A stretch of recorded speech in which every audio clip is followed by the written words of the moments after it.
Good morning, afternoon, and or evening, depending upon time zone. Ladies, gentlemen, and all those in between and beyond that binary of the internet. Welcome to the Lights Roleplay, and more specifically, welcome back to After the End. Let us begin, as always, with something fun.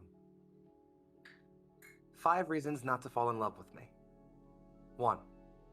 I am a damaged thing. A body full of stab wounds and old scars. Even my happy days will reek of spilled blood. 2. No matter how much pain you put me in, which bones you break or nerves you ignite, I have found I am a silent screamer. 3. I do not know how to say I love you without using my whole mouth, without making every gesture of it seem like a covered up lie. 4. I take so much pleasure in setting everything ablaze. I love like a wildfire. To love me, you must burn, and I, in turn, will feast on your ashes and hoard the memories. You will never cure my hunger. 5. I am equal parts poet and surgeon. I sever the line between metaphor and ugly truth and stitch together something beautiful out of the remains. My poetry is a scalpel wound ripped wide and dripping viscera. I paint every stage with all the caution of a butcher, and I do not apologize for it. It's not like you all didn't come here to see blood, right? It has been a long time since we've been back, so let's take a moment to settle us back in. I have with me 4 lovely, devoted souls, 4 agents of the Mortality Adjustment and Enforcement Division, 4 metamortal temporal anomalies, cast beyond the veil to tell a story that will shake the cosmos itself. I would like you all to introduce yourselves in the overlay order, which I hope some of you remember, because I sure don't, except I do right now. Thank you. So, in the order that I call you out in, please tell us who you are, where you can be found on the internet, and of course, who you're playing today. Oh, and the one thing I forgot, today's question: what does your character, what or who does your character love the most? Take a moment to think on that, and we're going to swing ourselves right over to the top left of your screen to the ever incomparable, always incredible, and never ceasing to stop a show, Sarah X. Franco. Hi, I am Osarix Franco. I play a man named Timothy Shade. Illumination is the game. Man,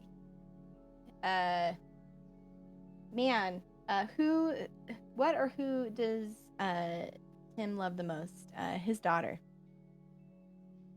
Just hands down, no question. His daughter. Easy answer, right? Yep. Suppose I can't blame a man who hasn't answered all the questions he already has. So, with that said, and ruminating on that, we'll move on directly across the title screen to the top right of your screen. A face I am ever so happy to see every Dual Wednesday, and cannot wait to hopefully see her in many more Neon Lights roleplay things if I get my way. Alicia, please introduce yourself to the audience and to the rest of the cast. Oh, hi. I'm Alicia, or Petty, or Energy 9, depending on where you know me from. And I'll be playing Frey. Hello. Me and my character's pronouns are both she, her. And what Frey loves the most is ties. Can I ask you for a bit of an elaboration on that? You may ask, but I will not elaborate. Wonderful. Exactly what I wanted. Sitting on that, we'll cut directly across it, ignoring my lovely face for now as we move to the bottom left of your screen's lovely audience to a man who I am so blessed and fortunate to have had the pleasure of bringing along for this campaign. I admire everything about his work, and having now both worked under and competed against him, I think he just is incredible, and more people should talk about how incredible he is. Saint, don't you dare hide from me. Get your beautiful ass back here and say hi to everybody, okay? I'm doing a Saint. I'm playing Adam Anthony. His pronouns are he, him. He may or may not be death or a vestige of death. The thing or person that Adam loves the most was his mother. Another easy answer, I suppose, yeah? Sometimes they just are there when you think about it, right? Yeah, if only still was. Yeah. Well, not sure there's anything else I can add to that, so I think I'll just let that one hang for a bit. Let it marinate for a bit as we slide lastly, but certainly anything but leastly, Across your screen one last time, dear audience, to your bottom right corner, where sits someone who I consider, beyond the shadow of a doubt, just the best friend I've ever had. And I hope she knows that. Michelle, please introduce yourselves to the audience and to the cast one last time. Or one more time. Huh. Hey guys, it's Michelle. I don't have any social media, so don't look for me anywhere. You just that thing. I'm playing Arcane today, our small little dragon buddy, who is a they them today, so please respect those pronouns.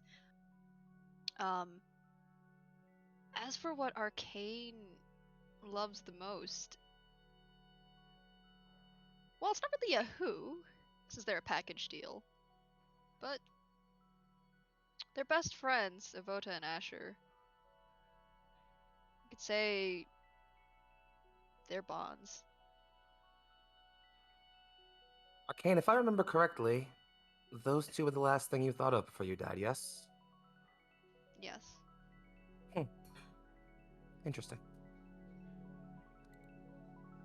I think sometimes when we remember those of us that part the coil, it's best to remember that each of us is just a pile of everyone else's memories, right? When last we left off, our four had discovered some great truths about the organization with which they had been recruited to work. They had most importantly learned the name of their enemy, creatures from beyond the place between life and death, walkers of the veil, devourers of mortal souls, set to consume all if they would have their way, motivated by something or someone, perhaps. But with no time to ruminate on that, they found themselves set off to one new mission. A world off in the Quadrax cluster, a relatively new one, but still a verdant one, and a familiar one to one of them. As they crested over the high, rolling hills and verdant farmland to find the familiar village of Ashpine, one Arcane took one good whiff of the air around them and noticed not one, but two, all too familiar scents. And without nary a word, they took off running, leaving three other adventurers facing the village gates. And for now, Arcane, if you don't mind, I'm going to cut back in on your three friends for a little bit while we check on what they're doing. Let's set the scene for a brief moment. It's midsummer, about high noon, a little bit after maybe. It's busy about the town, but not necessarily so crowded that you can't see the streets. Cobble and high dirt and mud here or there. There is a gathering of people swelling all about a market square. Some are shopping, others talk and chatter. Banners depict symbols of swords with a sort of beast's head of some kind in an open roar. The blade of the sword dips straight down through the mouth of the beast, proud and strong with a radiant sun behind it. This logo, this beast with the blade through it, with the sun behind it, logo is emblazoned all across the town.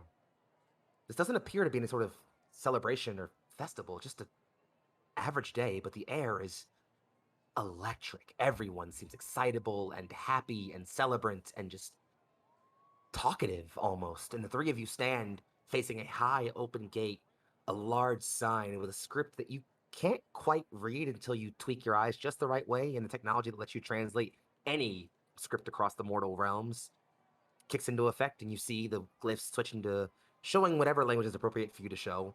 Well, the word Ashpine, town of the hero.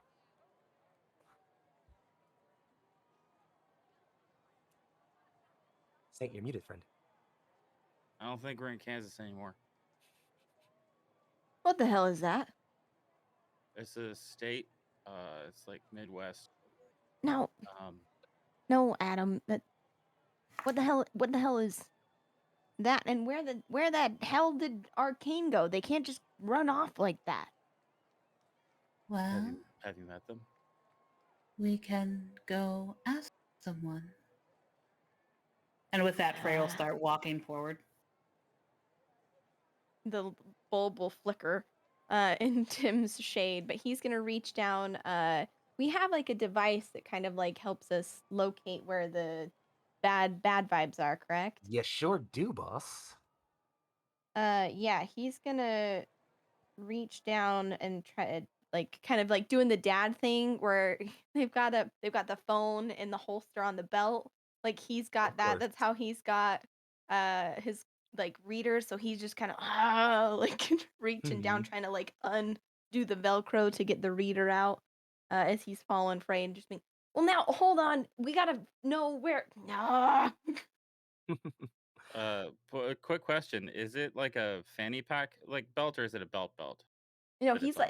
it's like the belt, but it's just the Okay. cell phone holster Like kind the of phone deal. Gotcha. holsters that like Yeah, I every just like want to Yeah. make sure. 2-year-old dad has. Yeah. Oh yeah, I just Yeah. didn't know. I was seeing that in my head, right? I just didn't know Yeah. if you were like full dad mode with like the fanny pack thing going on. Okay, No, equally no important fanny pack. question about the phone holster, Tim. Yeah. So I'm certain it's leather because it has to be leather, no question. But are we going with like, is it like buckle flap, like like magnet close? Like what's the like how cheesy are we going here? It's Like 100% it's Velcro, so when he opens it, it's oh that god, horrible it's like Velcro. yeah, bro. Oh Of man! course All right, it so is. could someone take our earlier image of katana gun lamp dad and add a Velcro phone holster to that? Just pasting that mental image. We're gonna Very keep adding stuff good. to that as the campaign goes on. In any case, I'll let you all move through that. Tim, I will say though, as you get a good look at your scanner, it begins to pulse out across the area around you. You can see that it definitely takes in about the first, whatever rough half of the town you're in. The device can cover about that range in the surrounding area pretty easily. If you want to see more of the town, you have to head deeper in, definitely. Uh, from what you're seeing right now, background energy is the best way you could describe it. There's a rough kind of haze of what you come to understand as metamortal temporal energies now all around, and you're not certain if that's unusual. In fact, it's probably a bit standard for certain worlds. Um, but you're not getting any strong readings yet, so you probably wager your night in the grid area for it just yet. I can't tell if it's working. I think Tim's gonna start walking around kind of holding it in the air, trying to get better signal as he follows Frey All into right. the fray. Ah, Adam, you following up? Yeah, but I'd definitely like stand still, taking in everything, because like not only is the environment strange and the people and creatures here are strange, but my friends are acting strange as well. So, That's strange right now, huh? yeah, but it's par for the course. So onwards and sideways. Cool. Adam, as you're taking a second to kind of take this all in, Tim and Frey get a bit ahead of you. They're not far enough away that you can't see them, no question. You know they're going where you're headed easily. But you pause for a minute, just like taking the town around you. You see off the side of Market Stall where a man has. You think it was a squid, but it definitely had chicken claws too. You're not the carcass of something, something's carcass, and he's hacking off pieces of it and throwing it into a fire. People are walking up and buying big sticks of it and just taking out huge bites, and I mean, it seems tasty to them. Uh, and you just kind of take a second to parse that in, and then turn back towards them. And just as you're turning back towards the group, there's a figure in front of you. It's about your height, maybe a little taller, slender, lithe build, but muscled, like someone who's definitely seen combat. The face is soft, so you'd wager feminine, but you don't want to assume ever. The eyes are this glittering green, uh, and their ears are very long and kind of pointed behind them. Hey, listen, I didn't know this was your turf, man. I can, I'll move on. I don't have anything. She pauses, blinks, and just. You are a very weary traveler. Have you not had a rest in a while? Rather odd question to ask a stranger. Everyone's a stranger to someone. That can always be fixed, yes? Merelda. And you? Uh, Confused. Hmm. Curious name, but everyone has one. Come, confused, will you have a drink with me? Tell me your story. My friends are, they're, And wait, uh, Adam, I'm going to ask you to roll plus willpower super quick. Can I get a spelling on that character's name, please? God. Merelda, Mirelda. Awesome. That's a 6, fam. Oh, there's a glitter about her face. It's not like you're like, oh my god, she's but just like there's a glint, like it's like the first time you see an actress and you're like, oh wow, that's someone famous. It's like that moment for you, just for the briefest second. Hmm. Uh, when you like a drink, Well, of like course, whatever you'd okay. like. On me. There's a tavern just down the way. Come. Yeah. So under the pretense that I would like to know if they like me, I would Uh-huh. like to use scanner I was so to get hoping you were gonna surface say thought. that. Ah, I was so hoping you were gonna say that. Thank you, friend. I love you, Saint. Mwah. Uh, so you piercing in. She's already taking a step away from you and still has your hand, so she's not dragging you a bit, but you Mm-hmm. just take a quick little look in. I mean, she's real nice ass. First off, it's real plump, real nice looking. But you ignore that because you're a sensible man and a gentleman. Uh, No, I didn't. okay, fair enough. Don't ignore it then. You do you. I'm not your dad. In either case, taking in her luscious ass, you also deal into her surface thoughts, and you discover several things. The first is that there's definitely an interest in you, like she Mm-hmm. wants to talk with you, certainly. Mm-hmm. Um, then there's a hunger right beneath Yeah. that, like I'm just gonna be very, very blunt. It's an incredibly. She wants to eat you. Yeah. She wants to rip you open and eat you. Yeah. Okay. Like, but and I know that it's lethal. Like eat. It's not like Yeah, eat. it's I'm not double entendreing. Like I mean, it might be possibly pleasant for like the first 15, 20 minutes, maybe, but everything after that, Mm-hmm. screaming, crippling agony, no question. Okay. I would like to follow along. Is it in the same general direction as my party? It is so. There's a main road your party definitely traveled down. She's definitely headed in that direction, but clearly more off to the left of it, as if she's gonna make a left as soon as she can. Uh-huh. So I will, as I'm following along, um, like have like at almost at length, like not quite drug along, but like definitely behind enough. Mm-hmm. And I'm making, a point to take in the sights intentionally, and kind of like every now and then stumbling a little bit as if I'm Mm-hmm. caught up in the moment. Mm-hmm. One of those stumbles, I would reach behind my back to grab the hilt of my sword or my dagger, Mm-hmm. but not pull it out yet. I'd wait until they are going to pull me off of the course, and then I would like to jam it into the back of her chest cavity. Adam, I'd like you to give me whatever you feel would be appropriate for a role to do that thing you just said, and I'm gonna come right back to that in about 35 seconds, if that's cool with you, boss. That's fine. I just need to know if I need to sneak for the blade. Um, I'll say yeah. That's Okay, fine. so that's 2 rolls then. Cool, do it, boss. Come back to me. And while that's happening, let's actually cut over real quick to our fourth party, if y'all don't mind. Super fast. Dearest Arcane, you took the left off the road to Ashpine. It's a well traveled route for you. You know every bump in the road, every tree stump you'll encounter. The bird sounds are all familiar. They're, of everything you can imagine as far as the creatures you see and the sights you pass. It's all familiar. If this isn't your world, it's a near perfect mirror of it, in your eyes, at least right now. There's this strange kind of dragging feeling in your chest, just this gnawing kind of clinging feeling. It's very light, just gathering around the edges of you, enough that you can ignore it if you want to, or you could dig into it if you feel that's appropriate. You are, however, currently, I imagine, running down this path as fast as you possibly can. And as the road winds and twists, you know you're about maybe 2 left turns and a right curve away from facing the large, imposing rolling hill that will be where your tower is. And as you're kind of taking in this run, I'm just gonna send a scene on you. What's up with you right now?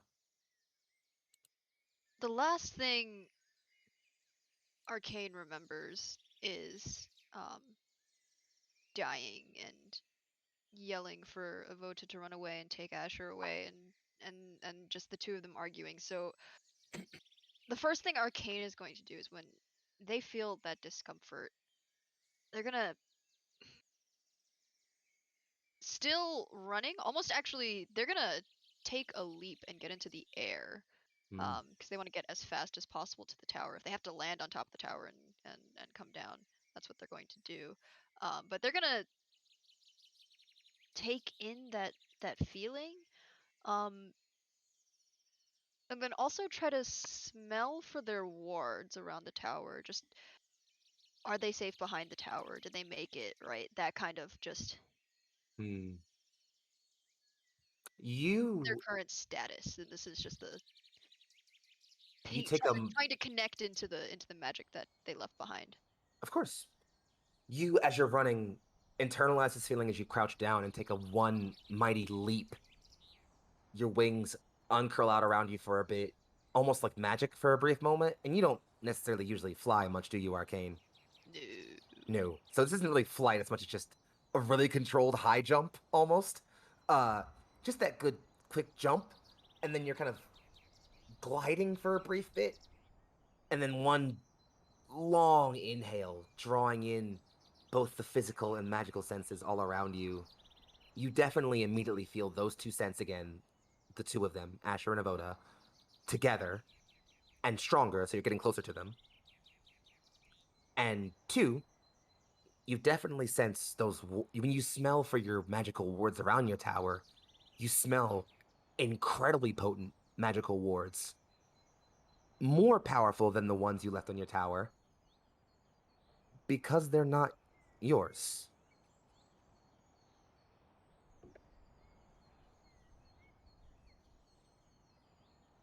Asher stops. Not Asher. Arcane stops. You find yourself losing the altitude, and with a puff, you are back on the ground. Does Arcane recognize the magical signature on the wards? Give me a quick roll. I'm gonna say also plus willpower if you don't mind. Okay. What you got for 6. me? Oof, with a 6. 6. When you try to reach out to like pry at them a bit to kind of feel at their magical energies a bit, they lash at you. It doesn't hurt, but they bite back at you directly and forcibly shove away your magical presence. So you're not able to get a sense of how familiar they are, unfortunately.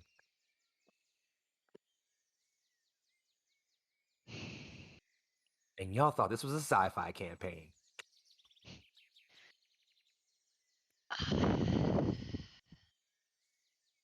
There. Arcane is torn between trying to go through the wards and just throwing caution to the wind and just no, that's Avoda's thing. She shouldn't be doing that. I'd be a hypocrite though. I think Arcane at this moment actually like takes a second to look around and where I left everyone else behind. I'm sorry. Arcane did not notice at all until like just this moment. Okay, I'm sorry. I wasn't ready for that. That was very funny.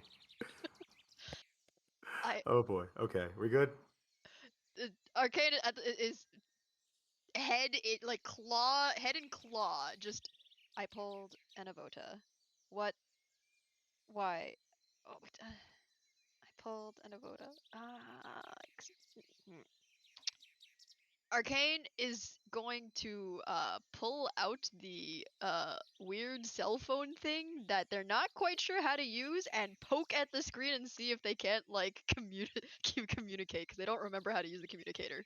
Well, why don't you tell me, Arcane? Is there a communicator built into the device you all carry?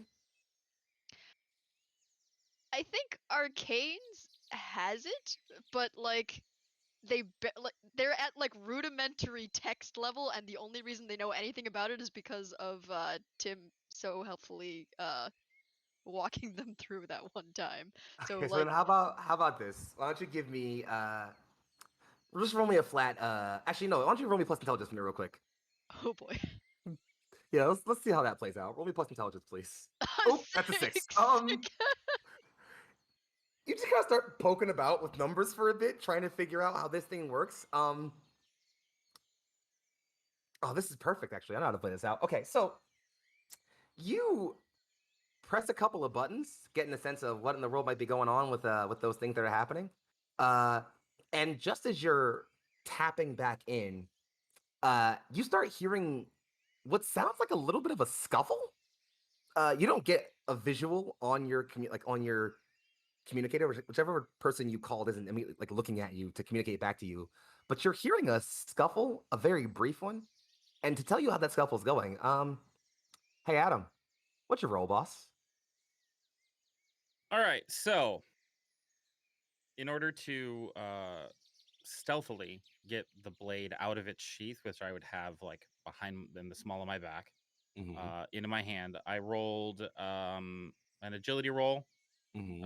I have the sneak skill, so I re-rolled one of the dice, Mm-hmm. and I got an 11 Okay. to get the knife in my hand.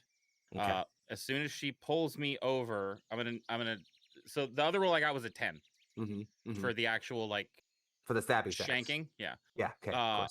and like this is like okay, somebody else has like done this, or I've seen people do this before, Mm-hmm. living Mm-hmm. on the streets. Like you got to protect yourself before somebody jumps you. Of course. So as soon as I get the ill intent, when she pulls me off to the side, I'm gonna stab her in the back, and if the 4 damage that I rolled on a 1d6 is not enough, I will like full on prison shank her in the back nonstop.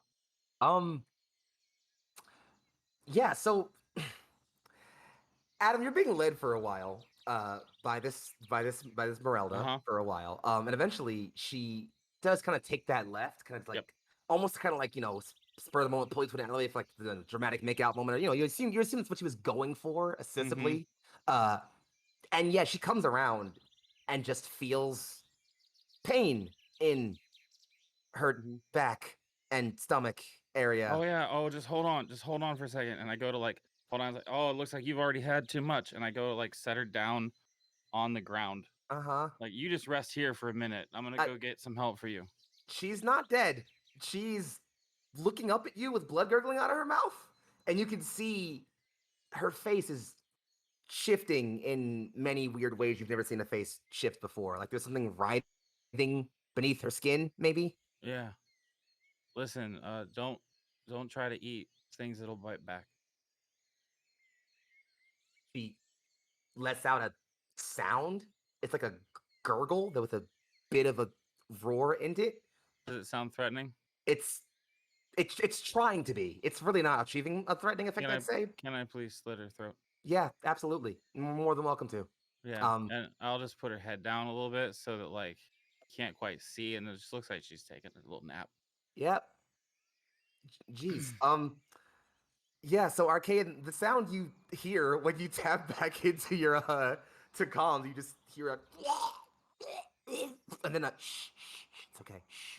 Yeah, it's okay. Don't worry about. Listen, we all get nauseous sometimes.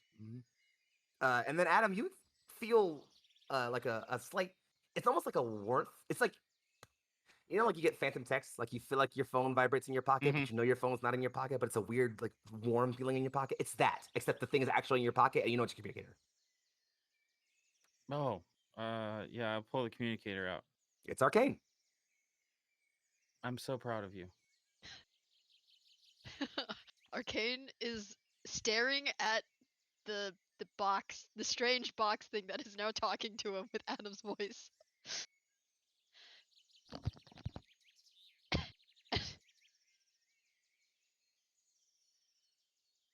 And is kind of like, is that you, Adam? Get Arcane is still poking at the screen. Yeah, you have to. It's the button over.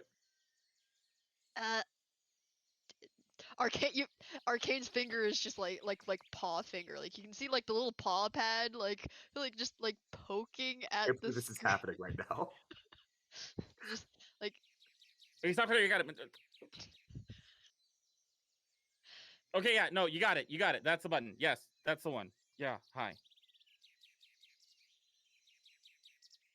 Why'd you run? are you? I'm sorry. Are you okay? You know me well enough to not ask that? I'm not okay at all. I haven't been for a very long time. Well, But in this exact moment and here, yeah, sure.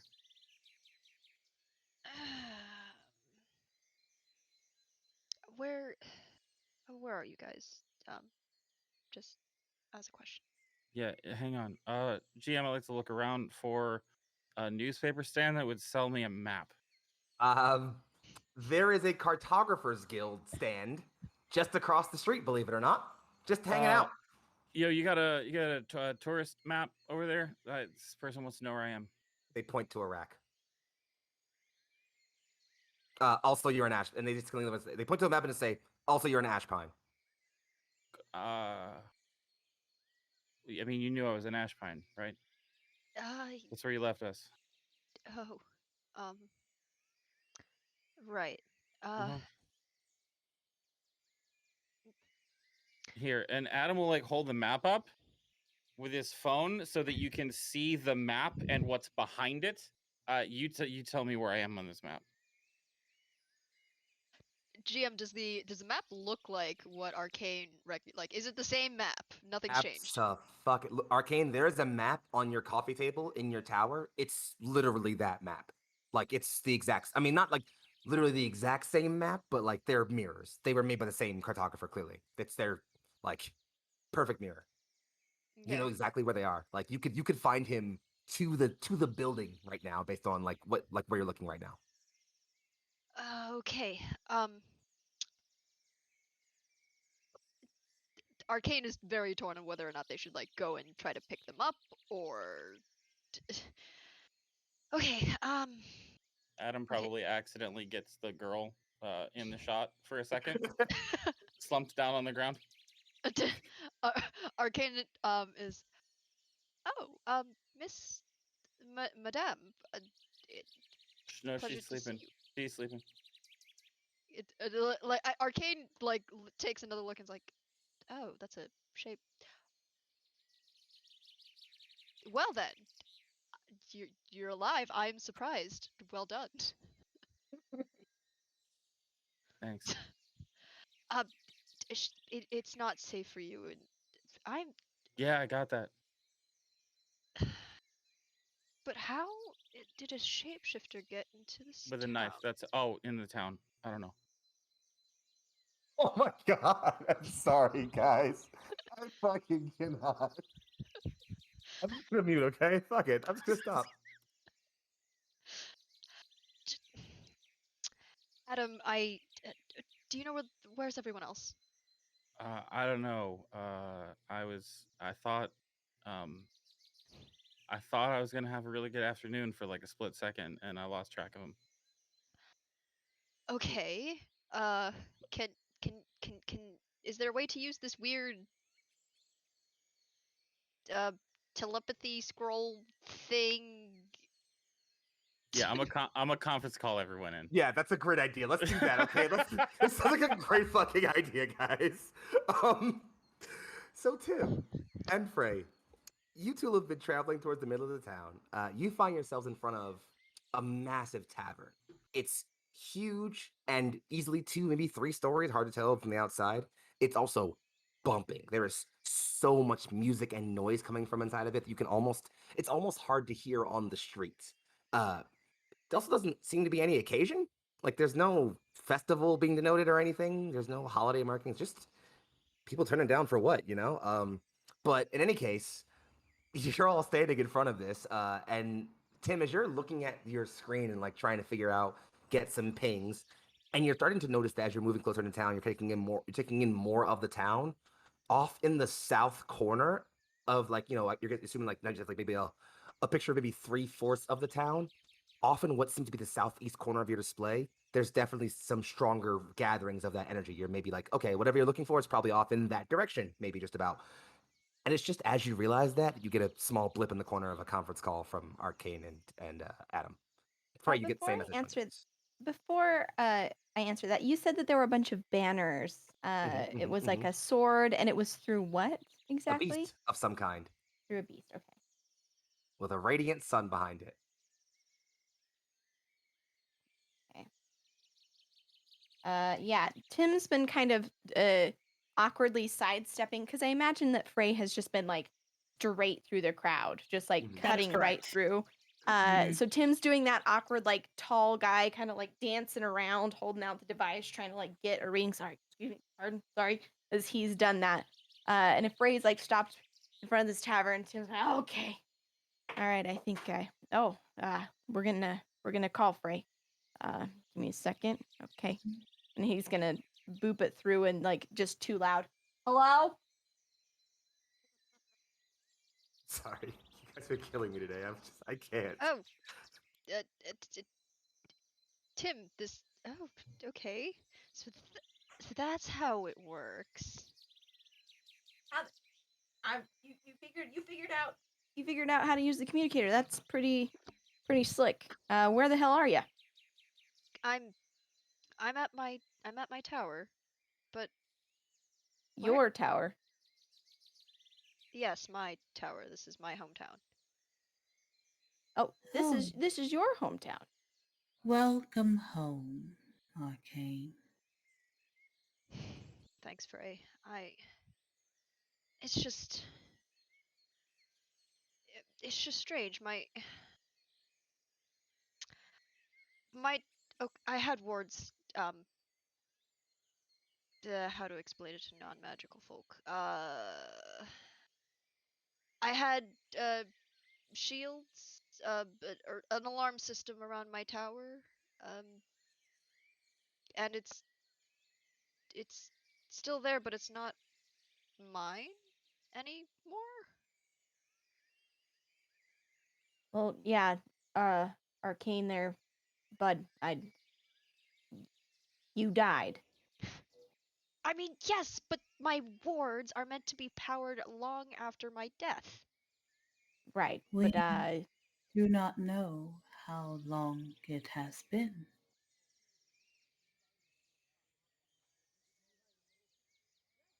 You're right. But my friends, Evoda and Asher, they're still here. They're not supposed to live. They don't. They don't live as long as I do. oh shit. Okay. Well, number one, we're just gonna resolve. We're gonna need you to boogie on back here so we can attend to the business at hand. And maybe we can sort that out because again, we've got weird soul eaters eating souls. In case anyone forgot. Also, number two, Adam, where the hell did you go? I turned around and you were just gone. I had to see a girl about a horse. A girl about. Okay, all I've right. had a I'm gonna. run-in with the shapeshifter. They're a class of lower demons that they they eat people, especially Bro, humans. Humans are very tasty. not this one. The lampshade just swivels as if it were like looking at Frey away from the communicator.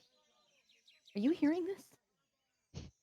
Yes, quite clearly. Can you not? Garrett goes to gently touch where your ear would be, roughly, but very Yeah. slow so you can move away anytime.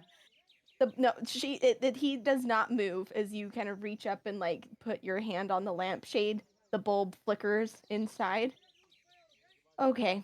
All right. All right. Okay. All right. Here's the deal.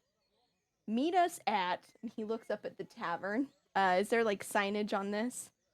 It is called the Hero's Tale. we are outside of the hero's tale. We just walked past. There was like a weird corn dog, but not corn dog, fantasy corn dog, I guess, stand. And it's you're not if you go past the guy juggling on the ball, you've gone too far. Hero's tale. Be here approximately 20 minutes, and we will sit down and we'll figure it out. Don't go with any ladies, don't buy any horses, don't talk about any towers. Just come here. But 20 minutes. 20 minutes far did and you Tim will walk hang ahead? up. I'll turn around to the I'll lady be real back. fast. Shake her. The- Hey, were you gonna take me there? And I'll take money out of her pocket if she's got anything, and then I'll head out. As you're so you turn around, lean over, dig into the pockets of this corpse of this skinwalker, and take some gold out of her pocket, and turn to walk away. There's a voice from behind you. Hey man, that map's 3 gold, by the way. Oh, sorry, and I put it back in the stand. Thanks. He just doesn't really say anything else after that. Arcane is a little crestfallen, but they're going to take just a because they can't move without at least knowing that maybe Avoda and Ash are okay. They're just going to just jump as high as they can to just peek through the windows. Just the bit. There's a large window going into the library, Mhm. just for the sake of napping in the afternoon sunlight. And Arcane just wants to jump high enough to see through it before gliding back to town. They're not even sure what the fuck this new tavern is. They're making an educated guess that this is what it's perhaps they renamed the old tavern the but Arcane is just very confused at hearing a tavern called the Hero's Tale. What? When did this happen? Did they? I mean, like the Pumpkin Swill wasn't a good name, but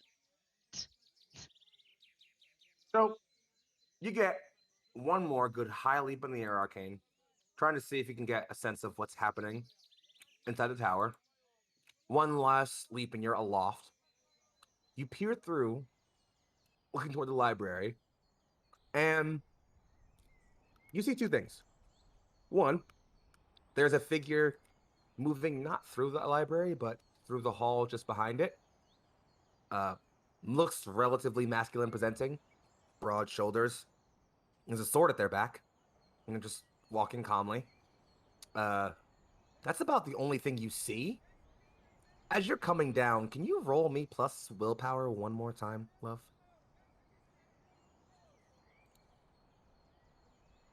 9. Perfection. Those wards, they are absolutely more powerful than yours, and they are absolutely not yours because they're Avodas.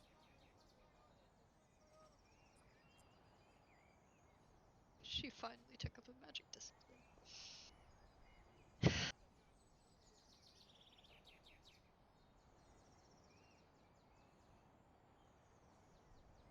And Arcane is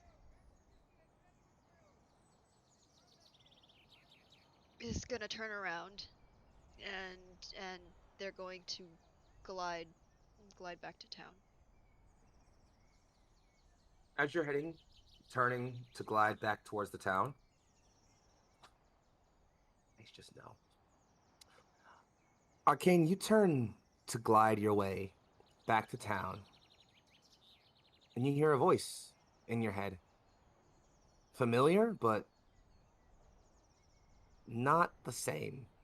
A little older, and more than that, it's pained. So, so, so pained.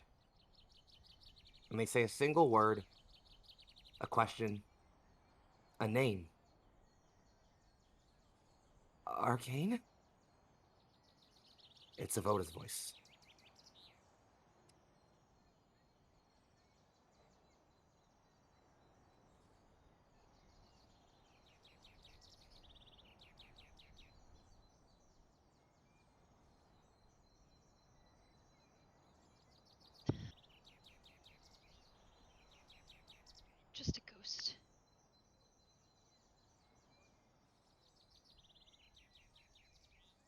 think I'm gonna let that moment sit and give my friends here a little bit of a break. That sound cool to y'all?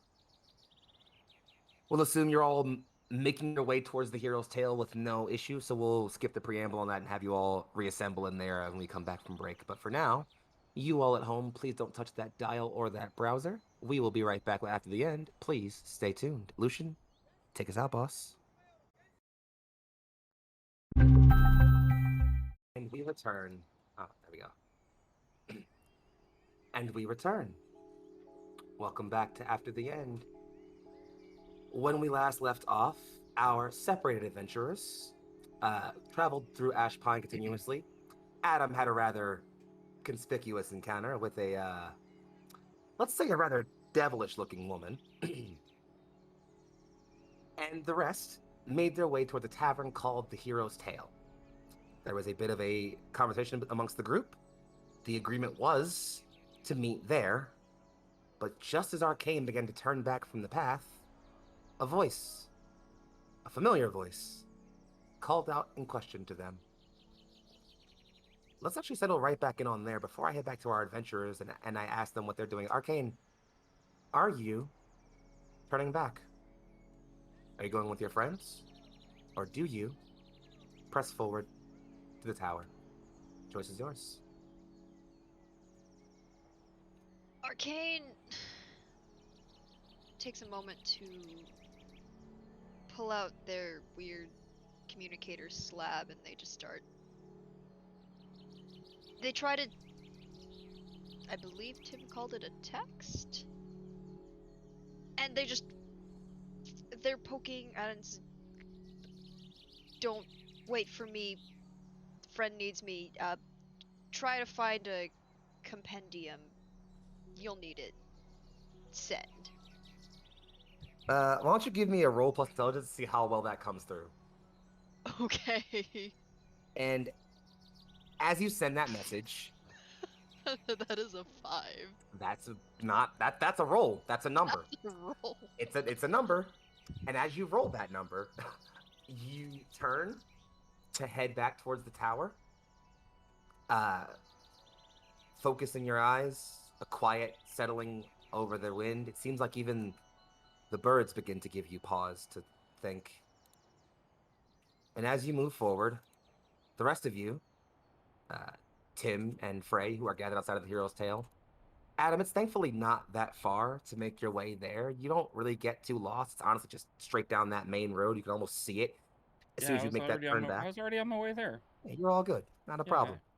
So it's not too long until you two turn and see the familiar, guise of Adam make his way, through the crowd, shuffle past a person or two, and 3 of you at least are now gathered outside of this tavern. And again, Adam, you can hear, even from outside, there is a raucous noise coming from inside that place. And just again, Tim, as a reminder, you felt some signals coming from the southeast, which you are certain is probably likely what you guys are looking for. Hey, did any of you get that text from Arcane?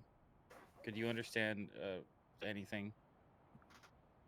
Tim kind of leans in, and the lampshade tilts forward a little bit up, and yeah, then a hand comes up. I try to move it to get the glare of your bulb. What the hell is that? And he's pointing at your sleeve. Huh? Oh, it's. Don't worry about it. I cut Adam, myself shaving. Do you have a beard? Yeah. Unkempt. It's dirty. It doesn't really get clean. That's what I thought. What I thought. Tim's gonna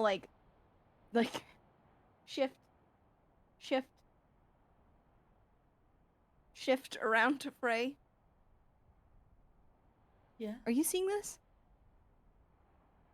Yeah. Text message. Do you not get them on your device? Oh, I was looking at Tim's screen. He seems to know what he's doing. Oh, okay. I didn't understand it. Flickers. Is that blood? Yes or no? I already confirmed it was blood. Is it your blood? Yeah. Maybe. You sure about that? No. It's not my blood. Did you take care of it? Yeah. Totally. Okay. I Why do you got know a the guy? bulb flickers. Don't know what you were gonna do if I said no. Well, Well. Adam. Hmm? Go ahead, Frey. If you needed help, we would help you. You're a companion. That's fair. I mean, unless you wanna move her from her street nap, I don't think I need help. Oh, Christ. Okay, I all right. do not think more information is beneficial to us, Tim. Yep. Yep. It You sounds sure? like our. I Yep. can tell you how I did it. No, thank you. Okay. I think I'm all right there, Adam. And Tim's gonna clap on your shoulder. Seems like Arcane is gonna be doing arcane things, though I'm not even sure how they sent those characters in that order. It took the translator probably a solid 5 minutes to work through that last passage. Yeah, I don't even understand why Arcane has the Dutch alphabet. Like, I think on. at that point, like, Frey will actually bother to bring out the communicator, and possible will try and trace the path that she thinks Arcane would have had to take to type out that message, like on the phone. Because normally it's like physical space. She Mm-hmm. wants to see if she can figure out, like, reverse engineer how that particular keyboard smash happened. Like I didn't even teach them about Corinthians, so I don't know why I this know, is right? here. And like, there's a Cyrillic character in there, like, randomly. This is fucking hilarious. I'm sorry. If you try to use the voice to text, it does say it backwards, which I Oh. didn't realize was a setting. Just okay. Frey, could you give me an intelligence roll real quick? That's like a fantastic thing I could use right now. I'd appreciate that real quick if you don't mind. 9. A nine's a big number. So with a 9, it's interesting. It's interesting. You don't usually trace digital space with your powers, but it's not hard to track it. It's almost like in a world with digital technology normally, it would be too hard to detect it amongst all the noise. But Mm-hmm. in this world without it, you are able to almost firmly find yourself tracing this myriad of crisscrossing lines. They are a bright green as opposed to the silver you're used to for tracing your power. But you're able to hone in on that and see that it links definitely the four devices around, the three devices around you, and also there's one that trails off about north-ish, or sort of, I guess, like southwest maybe, out of town. And you can relatively easily assume that probably links to Arcane's device. Ah, I know where they are now. No need to worry. All right. Well, we can just try and take care of this job as quick as we can and then get to Arcane and help them, but I feel like leaving the mess we're here to clean up longer is just going to make it worse. And as a note, as Frey is saying that, like, her eyes are still all lit up, because, and forgive me, I can't remember what colors are Arcane primarily. Arcane is primarily blue and green. Think like sort of like a jade mix of that kind of like light green. Um, Okay. In that case, so when Frey looks up and tells you, like, I know where Arcane is, one of her eyes is like a glittery blue, and the other one's a glittery jade. It's very disconcerting. She has not yet turned it off. Ooh. how close is that shade to the green glittery eyes of the shapeshifter? I'm gonna say, for the sake of soothing Adam's nerves, a distinctly lighter shade of green. Can you not do that with the eyes? It's she did that. She did that. Trace off. Thank you. And the eyes Sorry. go back to normal. Yeah, I like you. I didn't want to have to cut you too. You don't need no, you would have. I was cut a while ago, but I appreciate you not cutting me again. Yep, we're gonna unpack that at some point in the future. Do we know where we're going? Yeah, Tim. Yep. And Tim is just gonna do that like spin on his heel to point in the direction, and say, "Let's try not to give anybody street naps on the way there, huh?" Is the direction into the tavern? Nope, it's off to like a road down the right. Seems to be the more appropriate route. But as you're spinning around that way, the tavern door bursts open and two people spill out. Uh, I'm gonna say they look pretty, one masculine and one femme coded. You could reasonably assume that one's, likely identifies as male, like or man one identifies different otherwise. What's more easy to tell that they both definitely identify as intoxicated because they're both smashing fucking drunk. They're tossed. They're also both armored. They're both dressed in full plate with a similar uniformed tabard. Uh, and that tabard has the same symbol that the town has, that beast's head with the blade through it and that circle of a sun behind it. The woman has her arm linked around the man's shoulder as they both stumble out and clink glasses and shout and cheer. It's almost like some sort of battle cry. You can't really make it out super well. I think it's all the noise, but they're shouting it high and throwing the leftovers of whatever flagons they had as they kind of stumble out into the street. They don't seem to notice the three of you directly, but they're there.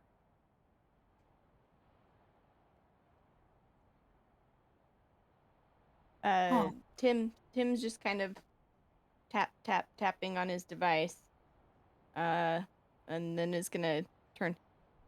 So, shall we deal with anomalies? Be home in time for whatever's for dinner. I didn't look. Anomaly, then arcane. Seems reasonable. Yeah, I agree. You all right there, bud? Yeah, just if we have time, I wouldn't mind swinging by for a drink on the way home. But it's fine.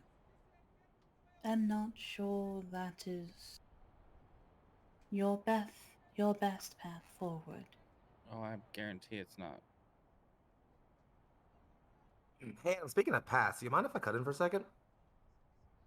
Go ahead. You're getting some weird feelings, Adam. And come to think of it, Tim, you have your device out, yeah? Mm-hmm. While it's not intense, there is much like there's like this background clinging of metamortal temporal energies all about the presence here, the area here. There is a light dusting of it clinging to these two who have stumbled out of the bar. And Adam, you're feeling there's a certain, I don't know how to describe it except maybe like a stink that doesn't really smell, but this cloy you've always began to notice the past few days before all this started happening. It's when people have been around someone who's died, or multiple people who have died, perhaps, as it's kind of rank on those two. As if they have died, or as if they've been near somebody Around who people died. who have died. Does their armor? Does their armor look like they have blood on it? The armor itself, no, it's pitted in some places, dented here or there. Okay. Not much actual blood on it, though. Looking in through the door, does it look like people are coming outside to come after these two? Nope. In fact, peeking into the door, you can see a bunch of other people in the bar. A good chunk of them are similarly armored. Okay. Could I quickly scan them and see if their intent is ill or if they're just nice people? Absolutely. Just surface thoughts. Yeah, not a problem. I won't even bother with a roll for that, Adam. Actually, Cool. yeah, and I will do a roll on my own though because I'm curious about something. All right. Okay, that's fine. Um, yeah, okay. So you peer into these two people's thoughts, and you get a couple of scattered things. It's interesting how surface thoughts become jumbled when one's intoxicated. It's a Yeah. curious little melody, but the jambling of images and words you get from the man and the woman are ultimately pretty similar in tone. Uh, the first thing you get is that the man is just, I'm not even gonna sugarcoat it. He's head over heels. He absolutely wants to tell her that like he wants to just run away with her forever, but doesn't know how to say that, and just, it's kind of like trying to not think about it. But you know how a drunk man's thoughts tend to ramble sometimes, so he's just kind of Mhm. not escaping that. The much more prevalent thought amongst the two of them is that they share a very deep camaraderie, a sense of, you Okay. know, fellowship that's only really gained through, well, battle.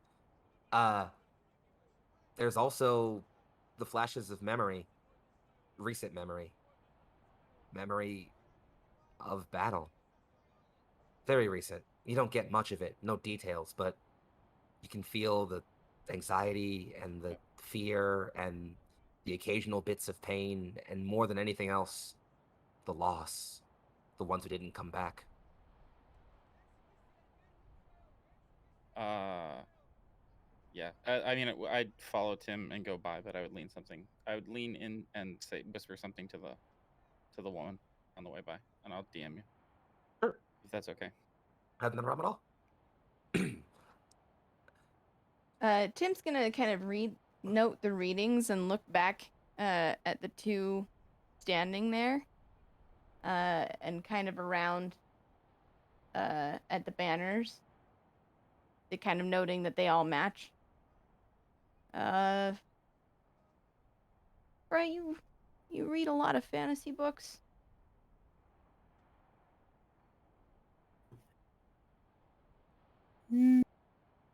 Not in particular. Hmm. Does magic concern you?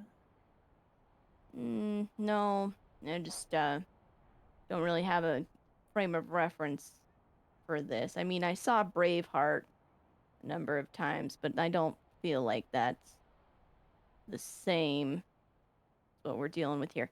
I'm just wondering, you've got guys in armor, insignia, got a bunch of banners, insignia.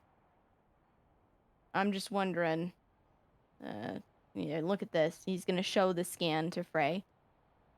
I mean, that's something.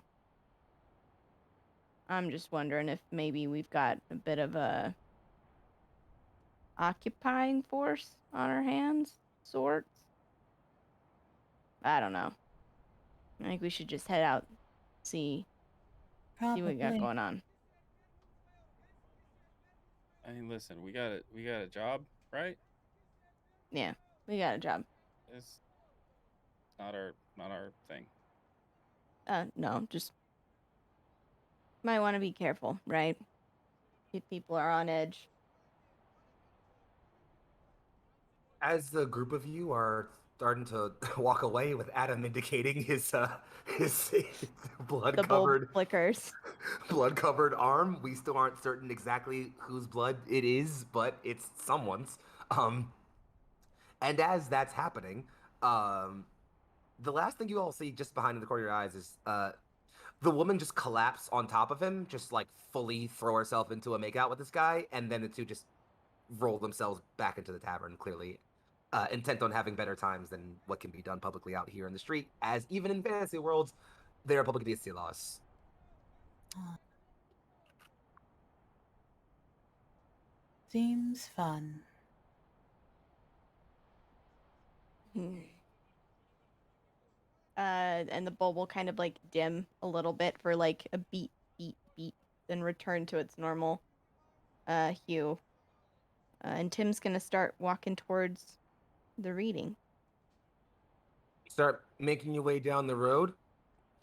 You notice that there are definitely a few other people just a few other as you are walking down that are clad in that same armor with the same emblem. Um, I'm gonna go ahead and say that, Tim, you notice that there doesn't seem to be any outward antagonism between like what you would assume to be local townsfolk and these armored people. Doesn't outright rule out your occupying force hypothesis, but just a note of evidence to denote Hmm. there that doesn't seem like the people here show any outward animosity towards these Yeah. individuals here directly, at least.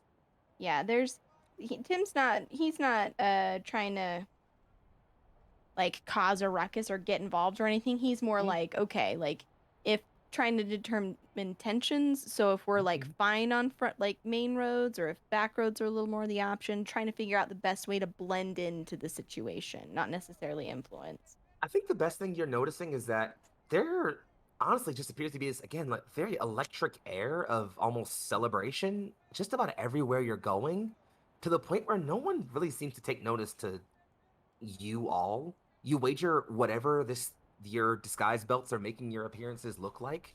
This is the kind of occasion where outsiders being in town just isn't really cared about right now. No one seems to notice. Like main streets, you're probably fine. Okay. Uh, is there like if we're walking by like town front like glass or anything, can Mhm, Tim try mhm. and catch a glimpse of his reflection? Like can he see what the thing is making him look like? Oh, Or does he absolutely. just look like himself to himself? Absolutely. You know what, Tim? Why don't you tell me?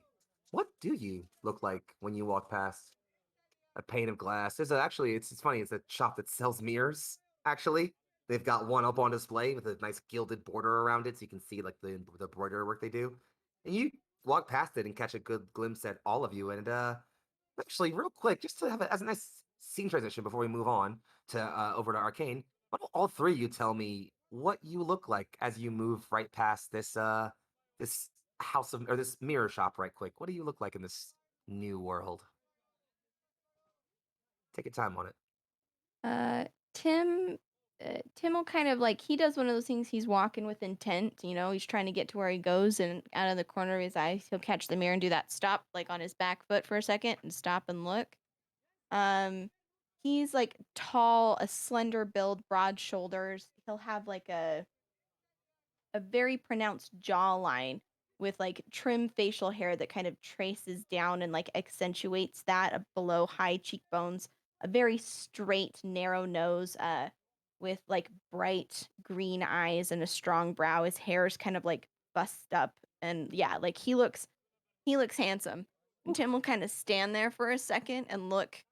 He's got like a white shirt with a blue doublet over it and like black pants and nice boots, and he'll look,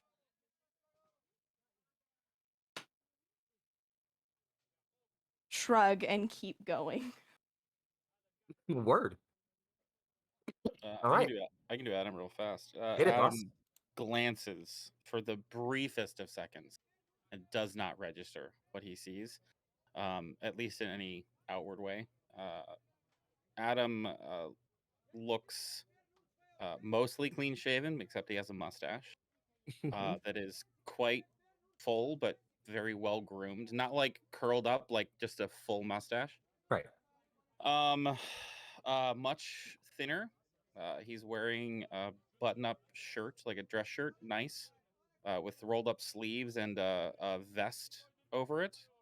Um, really nice jeans that you can tell are not like Kohl's or J.C. Penney's, like just random Levi jeans. Like they are designer jeans, and really nice dress shoes that he clearly takes a lot of uh, care to maintain and be as uh, shiny and spotless as possible. Well Just dressed. the Yeah. exact fucking opposite. Like borderline hipster. Fair enough. Quite the well dressed lad. I guess that last leaves us with Frey. And sorry, what was the effect of the mirror supposed to be again? I'm trying to It's remember. just a mirror. The biggest Okay. thing is that it's showing you how you look, but like it's showing you what your disguise belt is making you look like in this world. Oh, gotcha. Okay, gotcha. Okay. In that case, Frey looks probably about how she looked at the beginning. So in just comfortable pants, like a pair of glasses that are like more like a visor thing on, some sort of like a raincoat that's translucent neon purple, um some sort of probably a turtleneck s deal, and then hair, locks all kind of like, there's a band in the front, but other than that, free flowing. She's pretty. She's real pretty. Sorry. Anyway, minus me fawning. So, as the three of you pass, you find your way moving down the street into what looks like much more of a residential area of the town.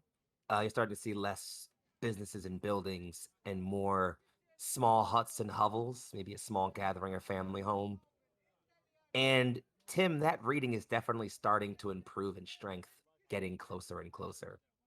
In fact, one of the last things you all notice right before you cut away is that there's a group of those similarly armed soldiers who are making their way the opposite away from where you all came, likely towards the tavern. They've definitely pre-gamed the occasion as they're already stumbling a little bit. Uh, they already have themselves in locked arm and they're traveling and babbling, and you hear several things, mostly just chats about the battle and how well it went and how nobly they all fought.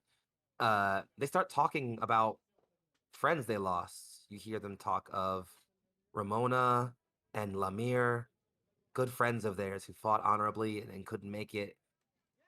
And then you hear one of them say the name Tashta, and one of them spits on the ground. Fucking coward. And they keep moving down the street. The energy is coming from further down the street, where you all are heading.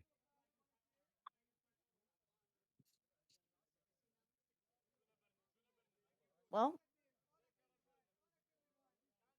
that's a clue if ever I heard one.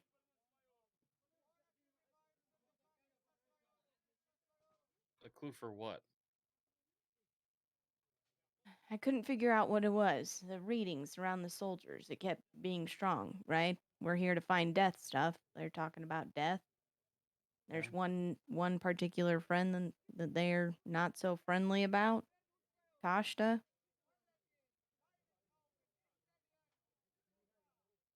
You don't think that's maybe it's coincidence. I don't think it's coincidence. I don't think so either. Forgive me. It seems like we have a device that leads us to the person, and then we've got me that does whatever the fuck it is I do, and I don't know why the details beyond that matter. I mean, we got to figure out why this guy didn't go, right? Do we? If we want to do it right, don't we? Who gave us a code book that said what's right and wrong? Tim It's kind of not stops. about Yeah. right and wrong. It is about the bonds that form between people. That can form for many reasons. Some are negative, some are positive. But at their core, it is what connects us all. So, finding people can help guide you to what you're looking for. Fair, and we can talk about this more later. It's fine. I just I didn't need that to take that guy's soul back. I just took What it. you? I didn't need to know the last time. I didn't need to know he was waiting. I didn't need to know his story. I didn't need to know that there was a love lost. I just took his soul because it was supposed to be gone. You didn't need to know, but I did. All right, fair enough. Leaving the three of you to ponder that, we cut ourselves back across outside of the town, back towards the lonely wood, encroaching upon the tower. Arcane, you stand facing a very familiar building of high stone, creeping vine, and old magic. It's a place you've kept safe and secluded for so long. You knew it like the way you breathed. And here it looks almost completely unchanged. Almost. Except again, just beyond your own sight, you could see potent magic that is very much not your own, laced all throughout the walls and outer areas of this place, guarding it.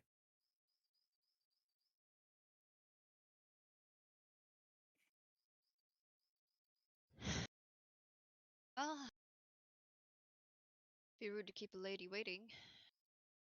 And Arcane is going to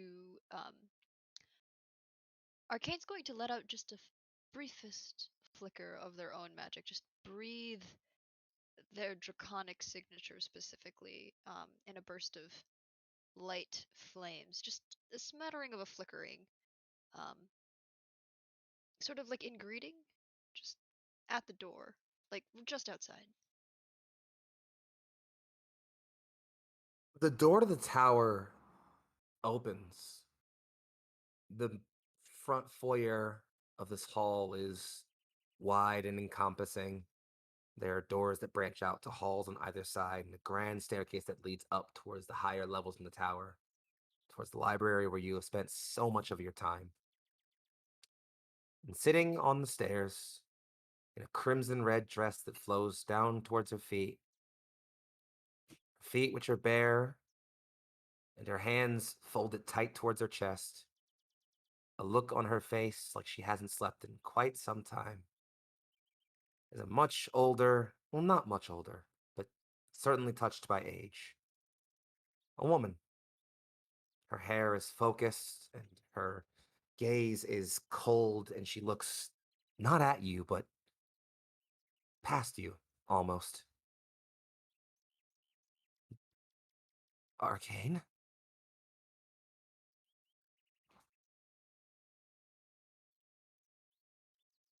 Is that Arcane's going to just take in a deep whiff of just the scent and you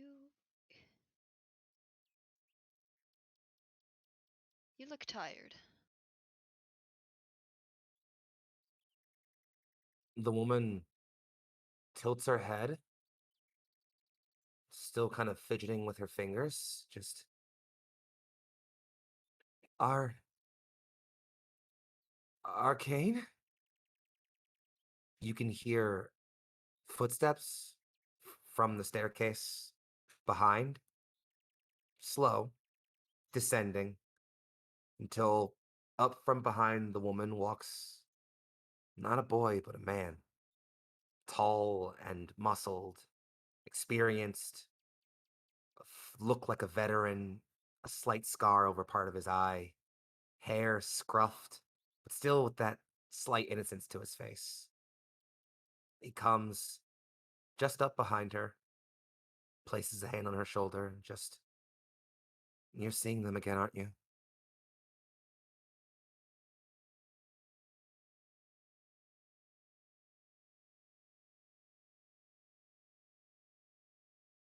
Sure. Arcane Mhm. Arcane's going to walk through it's going to walk up to the threshold. And they're going to just door might be open, but they're just going to raise a hand and knock on the ward that they're certain is there. You touch the ward, it flicker fails. Your magic passes straight through it, and it just wipes itself away, shatters at your feet. And Avoda shoots up. Just, my ward. It it doesn't. Asher clenches her shoulder a bit harder and just, You weren't focusing. Your magic slipped a bit. You can cast it again, it's alright.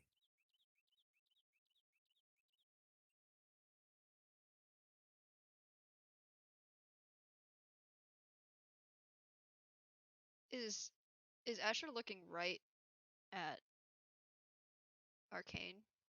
Asher's looking at Evoda right now. Evoda's looking, ostensibly, yeah, right at you. Arcane is going to step through the ward and just they can can you see me? Evoda stands up, starts to walk forward, slowly. She raises her hand, waves it to the right. You'll see a gathering of crimson red swell around her hand. And behind you, you feel that ward build itself back into place. You're right. I'm sorry. I didn't sleep well last night. I was thinking about them again. You'll see Asher wilt just a bit at that. He sits himself down on the stairs, unsheaths the sword from behind his back, and places that against the railing. Pats the side next to her, or next to himself. She slowly walks backwards and sits down, and then speaks again. I can still see their face sometimes. It doesn't seem fair. Asher just says, it wasn't.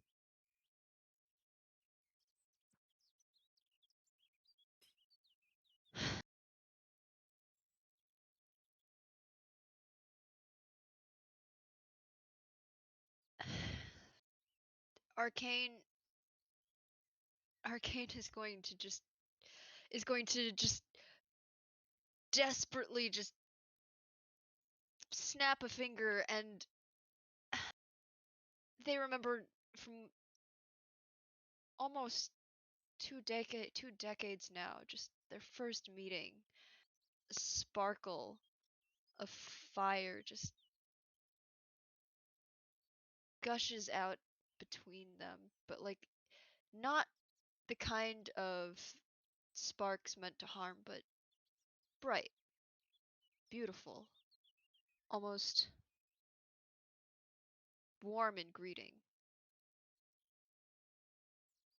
Arcane, roll me plus willpower real quick, please, if you don't mind. 10. Oh, I love this. Arcane, you breathe out a cloud of sparks, and they bristle like fireflies from your gullet, out and forward, all around in a circling spiral. And the moment the first few bits of them begin to leave your mouth, Evoda and Asher's gazes both rise up. They can definitely see those. You expect it to just breathe out a bit. More and more sparks just gutter and gush forth like a cascade, a locust horde of small glittering starlights, all swirling around, creating this dome of perfect heat haze and light shimmer all around the three of you. There is no more tower. There is no more ash pine, no more of your world or anything else around you. The only thing left there, the only thing you can still see, are the two friends ahead of you. Avoda's eyes are wide and gasping, and Asher is clenching tight on his own brow. Arcane? Is that you?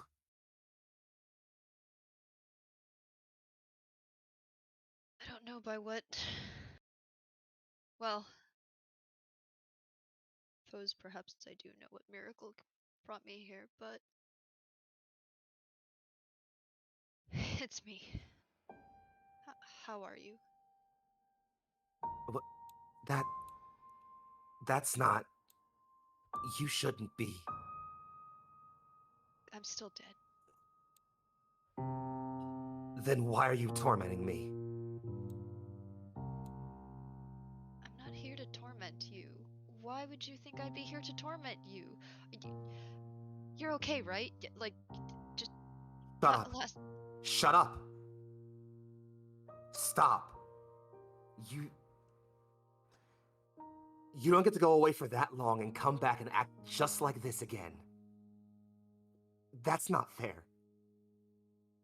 I don't know what magic this is, what sorcerer is playing what game, but you'll dispel this magic and you'll leave my home now.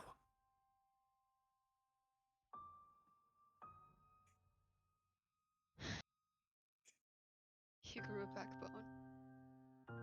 I'm glad.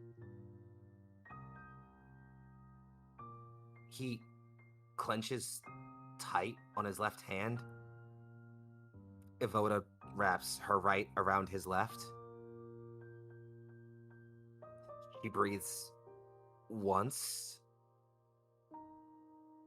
We have so very much to catch up on. You should have a seat, maybe.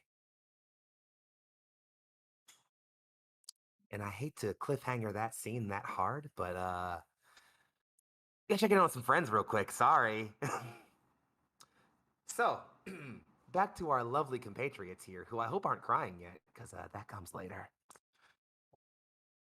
So, you three have been following this signal for some time, moving through the streets, and you find yourselves coming up upon what looks like a shack. Um, it's a bit run down, but not unlivable. In fact, it looks lived in, you can tell.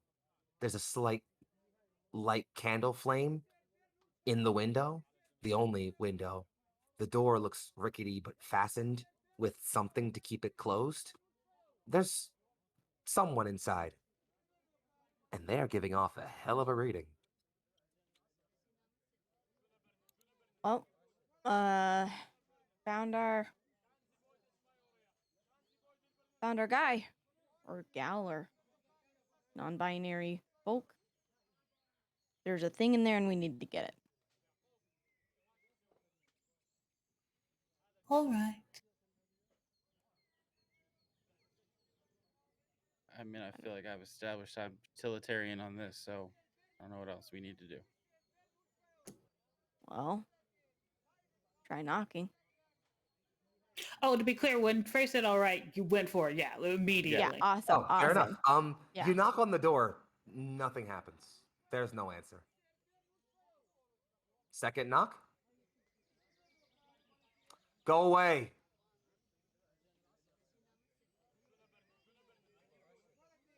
Go away. Please.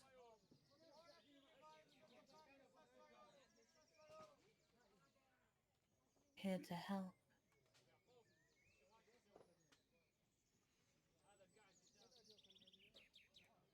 The voice doesn't respond immediately. But after a while, you do hear a shift in the fastening on the door. And then you feel it kind of give and come in a bit. There's a man. He's lanky, darker skinned, frail looking, tired, agitated. He wears a simple peasant's gown. It looks torn in a place here or there. He has a black eye. Looks like it hasn't healed very well. And just in the corner, behind him, you can see a desk with a candle on it, a piece of parchment, and some sort of writing utensil, a quill of some kind. And just behind that, what looks to be, well, a set of armor.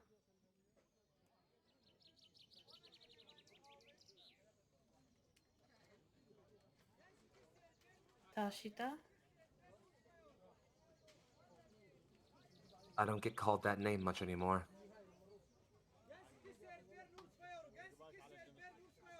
That is name you will still answer to. We don't have a choice in what we answer to, only how we answer.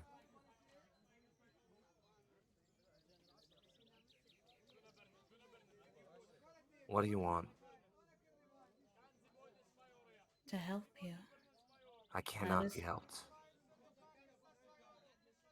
Everyone can be helped. What Do are you all want supposed to be? helped? We Uh. specialize in resolution. Oh, that's fucking quaint. So what are you, heroes, adventurers, mercenaries? You pay get gold to solve problems? Am I supposed to give you a quest to go solve all my issues, bring me back a necklace, and then I send you off on your way to get fame and renown? The fuck out of here. How about redemption? Got a little more your speed there? I gotta kill you where you stand. Watch your damn mouth. I What'd you mean, you're know about welcome it? to try. I know a beat man when I see one. He wilts. Do you know a coward when you see one? Everybody's a coward in the right situation. You want to tell us yours? Maybe invite us in?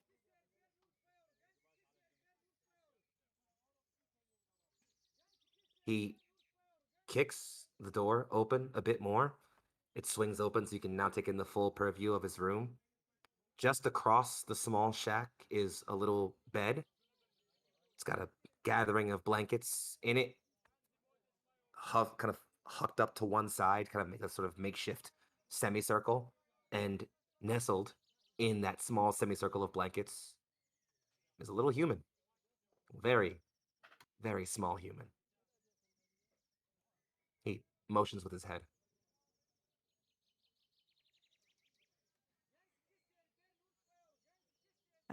Tim will kind of gesture for, Frey and Adam to go in. Like, Tim will bring up the rear. And as Adam passes by, Tim will kind of grab his forearm for a second and just lean in. Give Frey a minute before we, Yeah, suck up the. it's your show. I wasn't gonna step in. And then Not an app. follow him inside. He muttered that under his breath as he was going in, by the way. Mm-hmm. Of course, I had a feeling that was the case. Thank you for informing us of that. So, as you all step in, there is not too much happening. Uh, the scene settles for a bit. You can hear the outside dim to a very even duller roar. The birds really not making much of a noise. The man gestures vaguely to a rough-looking rug that kind of encompasses a good chunk of the floor. Just, I don't have chairs. Make yourselves comfortable. I'm sorry. It's fine. It's all right. Tim's gonna kind of move over to the wall next to the door and do that like lean against the door frame and cross his arms. Classic But Eli he Lane, is, of course. yeah, exactly. Gotcha. But he is scoping out the little kid or Oh, he's human. Tasha is headed that way, towards the small kid. He doesn't wait before scooping them up in their arms. And just, thankfully she's not awake yet. Jeez. She yours? No, I just picked up a random street rat and figured I'd figure it out. Yes, she's mine.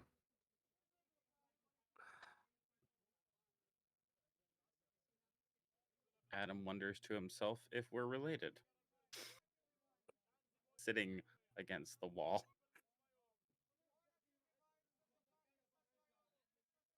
You want to tell us your story? I mean, what can I say? I'm no hero of Ashpine, but I was born here. Grew up working the mill with my dad. Things were all good till he got ill. Mom was never really around too much, so My brother and I did what we could until he went off to the academy to learn magic, and I figured I'd join the local guard. I thought it'd be a cushy job. Walk around town, look pretty in my armor, meet a cute woman, have a good family. You know. All that was on track till, Northlanders got reckless. They were shipping us off to combat before we even knew.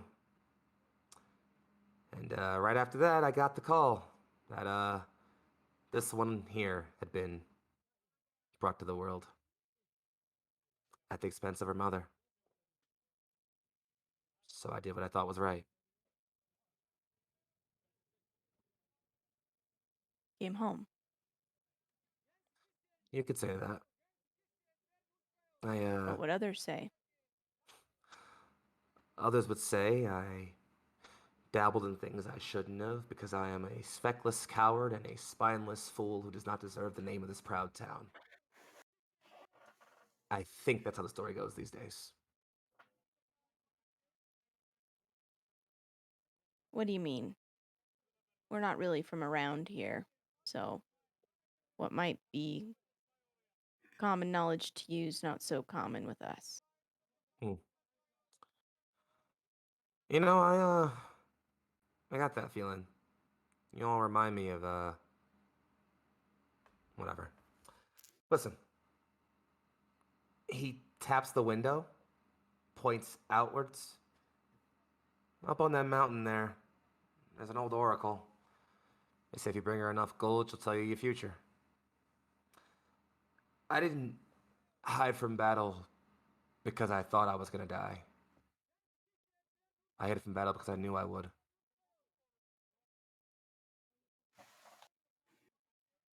And I thought I couldn't leave this little one here by herself. What kind of cruel fate would let that happen, right?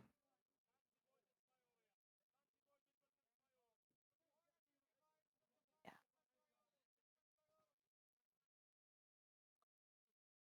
Yeah.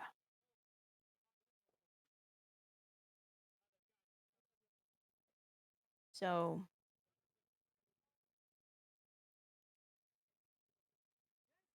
what if I told you father to father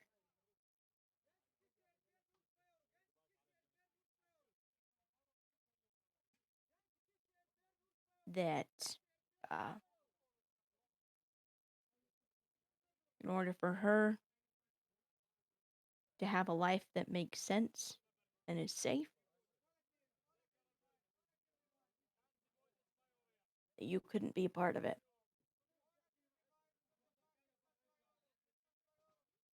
Then I'd put that sword over there through your throat and think until you don't know anything about me. But that wouldn't fix anything, would it? I mean, you're Wouldn't, welcome to try. it wouldn't make you less right.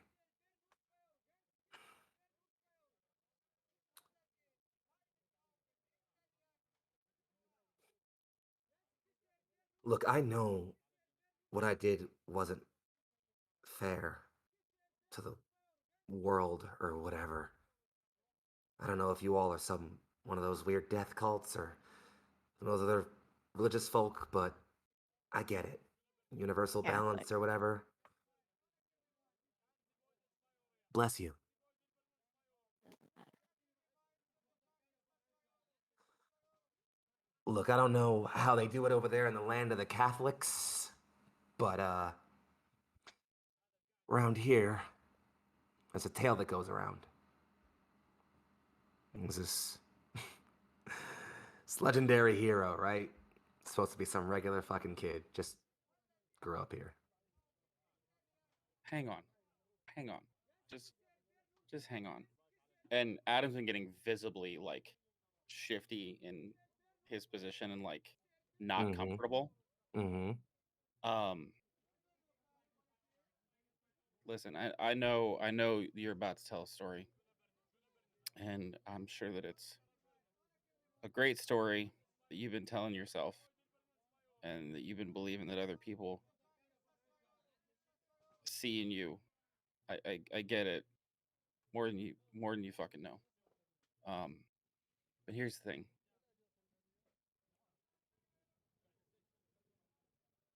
Can you name me one other hero that fought or would have fought alongside you? Just one. Literally any name.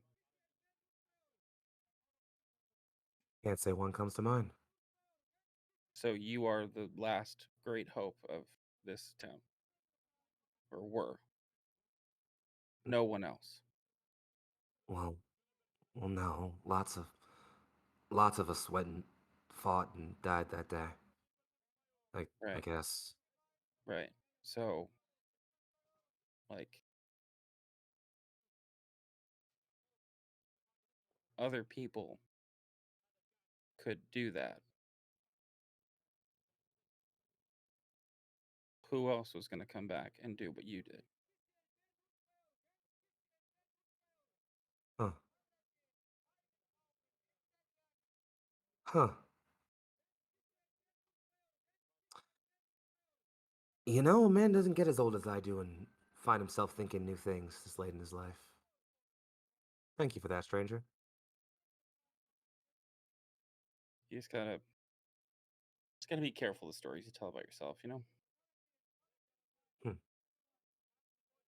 Out of curiosity, what do you tell people about yourself? I don't. And why's that? Same reason you were about to tell a tale. Hmm. Well,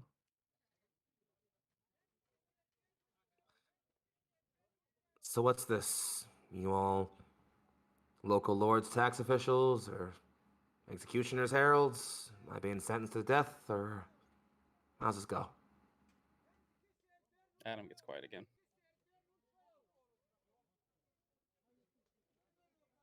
Tim just nods to Frey. We're not here to kill you. As I said, we're here to help. You have to Oh. walk your own path. Whether death is at the end of that or not, it's up to you.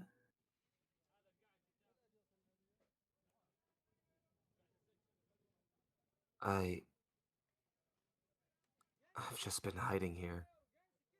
Just been waiting for something. An answer, maybe? Some hope? I guess. I.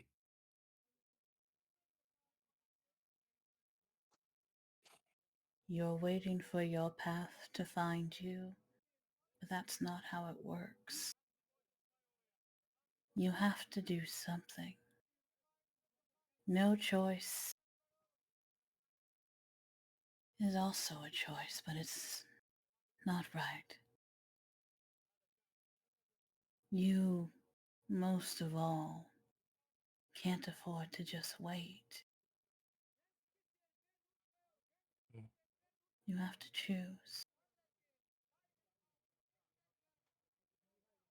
Doesn't make it easy, but it is what has to happen.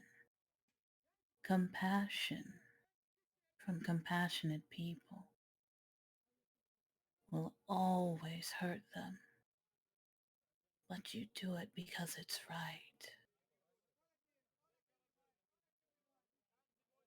You know what you have to do.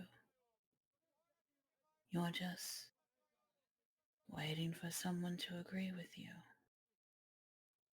someone to push you. Consider yourself pushed.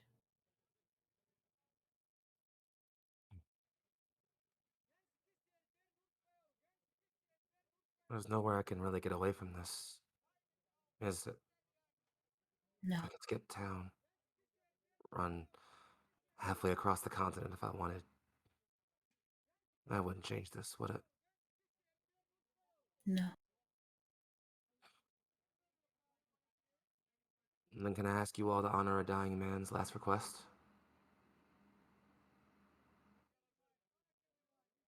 Tim You nods. can speak a request. Can I fight instead? Yes. He smiles. Thank you. And puts down the child back on the bed, moves back towards the armor. Under As it. he reaches to like grab it, before Mhm. he can like actually put it on, Tim will just wait before all that. Before you become the soldier while you're still the father. What's her name? Amira. What's her mother's name? Figured it was worth passing on.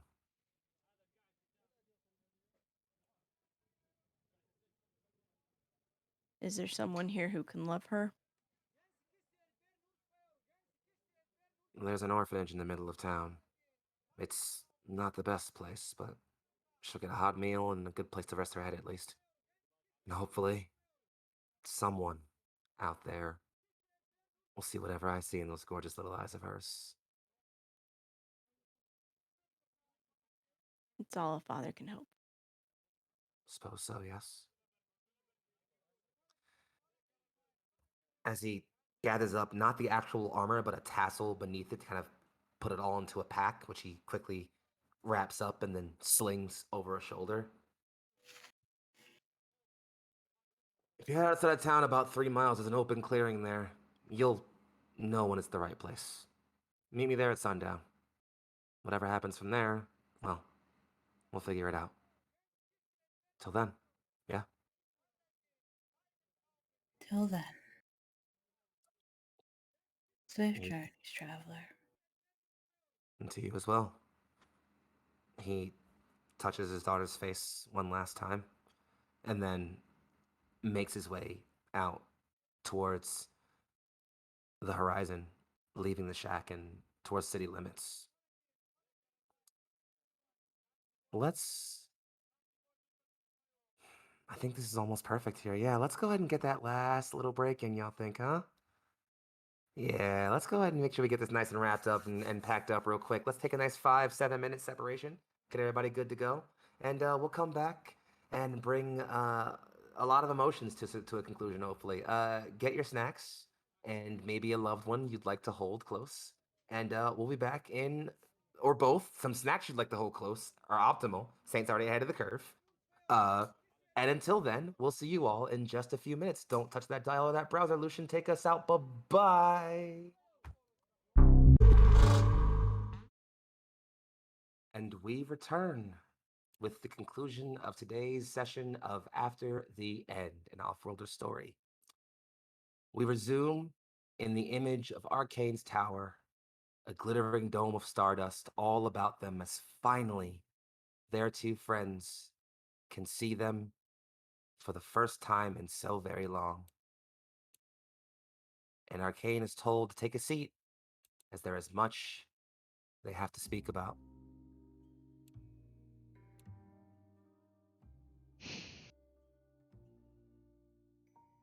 Arcane just sits back on their haunches, tail wrapped around. It's a familiar pose. Not quite in their normal recline for a good book, but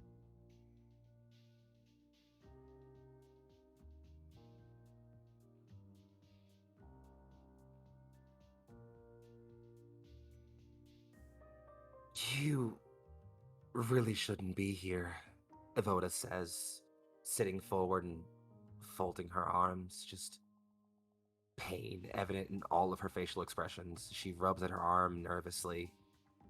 Asher, to his part, just stands there with his fist clenched. You really shouldn't. It's been hard since you were gone.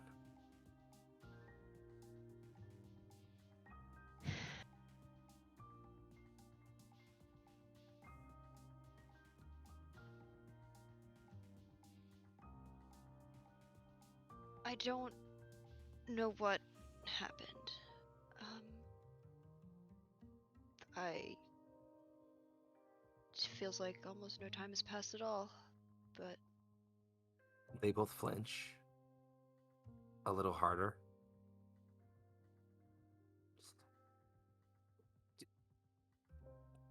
Do I you just- remember? Sorry, go ahead, please. the only thing I want to know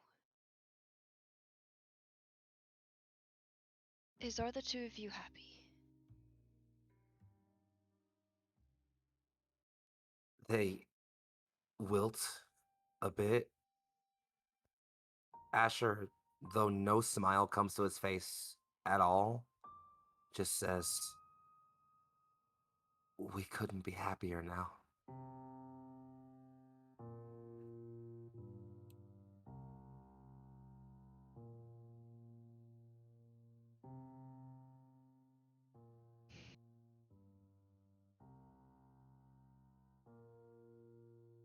Then whatever happens, whatever happened, now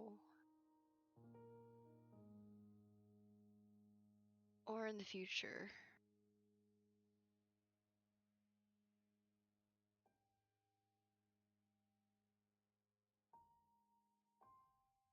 I don't know why.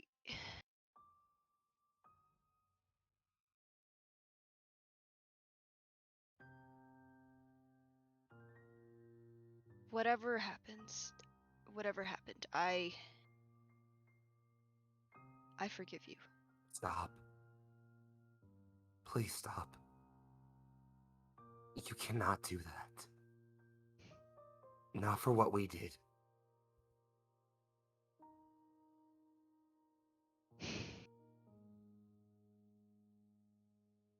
You say I can't, but it's my choice to give.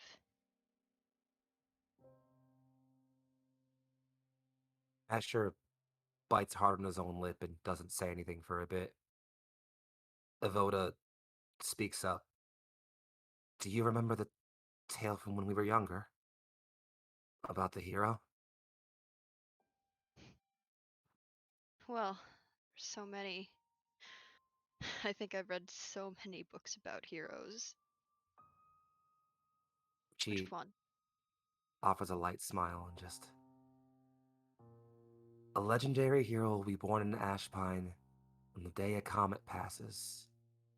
For when that comet returns, two great darknesses will rise up and threaten all the lands. And this hero will come from humble beginnings to slay the twin darknesses and bring light to all of Ashpine and all the places beyond. The two evils, the sorceress and the dragon.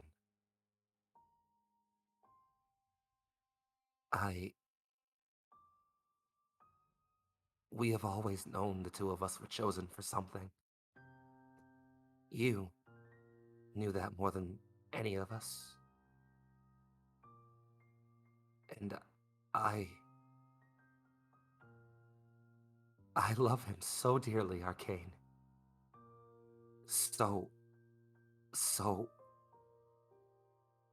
So I killed you. And I hate myself for it. Asher says.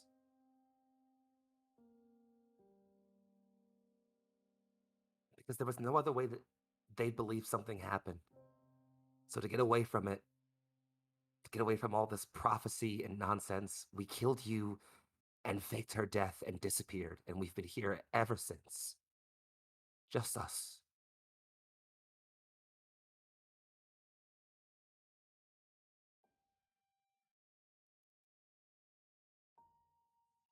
Arcane pads forward.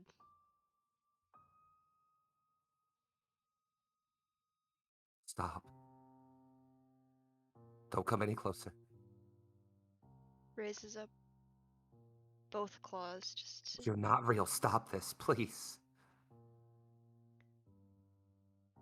clasps their hands. If Voda just breaks into open sobs, Asher tries to rip his hand away, but she doesn't let him. And so he just averts his gaze. Why are you here?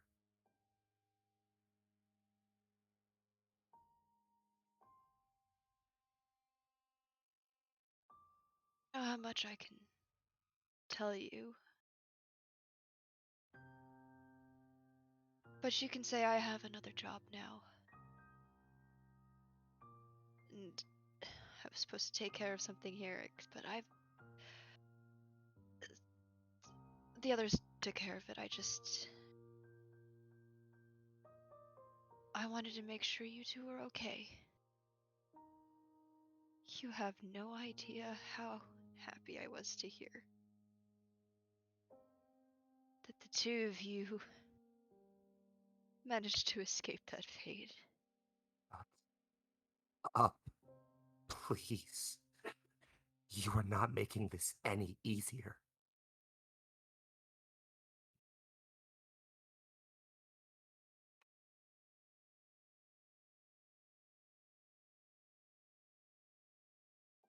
Stop hating yourself. That is the only thing I want you guys to do.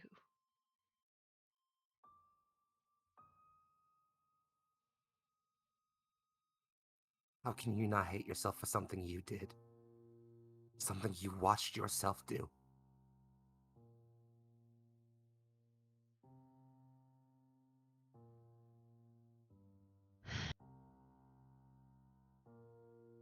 You know, back when we were kids and two of you were just so fragile. I was just a tiny little kitling of a dragon. I always thought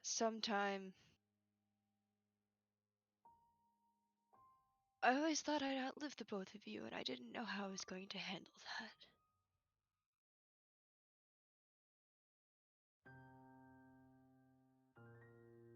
And then I decided that if I had to outlive the two of you, I was going to remember every single good time. And that I would carry those memories for as long as I could live.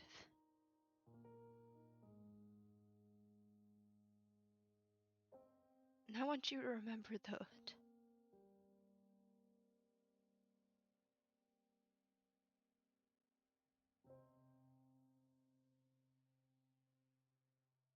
I'm sorry that my passing hurt you. But I'm glad it was me and not the two of you. You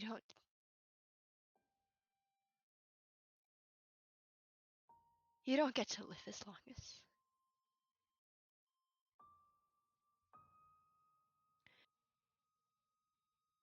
There's only one life, right? Suppose that's true.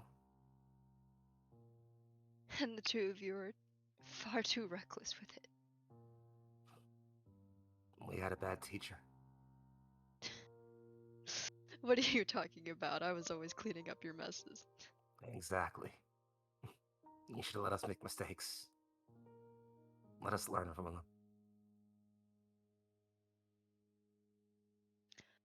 Then maybe it's time you've left the nest.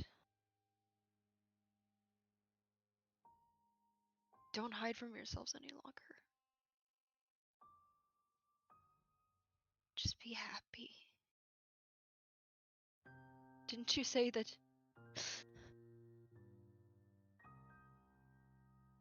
You said we'd travel the world together. See the sights. And we did.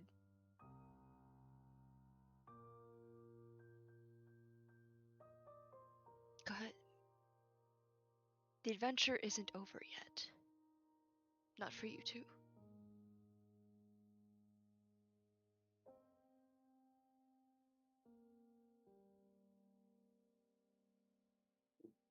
We've seen so much of what this world has to offer together. The three of us, and even with your passing, just us two. Now that you've stepped beyond, are there Are there other worlds out there?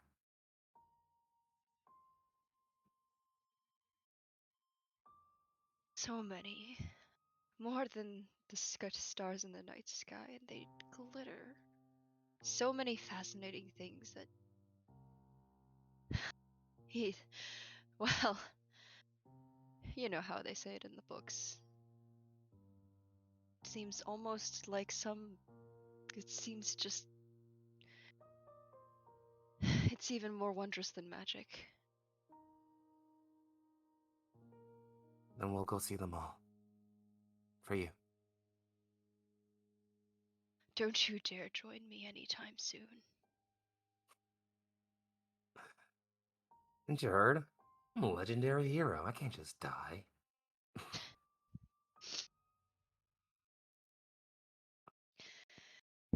Well, you two better watch your backs out there. Your your healing ability is only going to take you so far. And I saw that your wards. You've gotten so good at magic. She looks up. I've read all of your books. Studied everything you left behind for us. Thank you so much. I wouldn't be who I am if it weren't for you. Asher pipes up again, I have tried so hard since what I did to forget you. And I have never been able to. Not once. I don't think I ever will.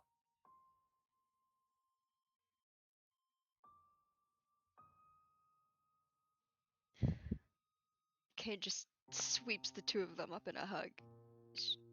They grasp you back, obviously.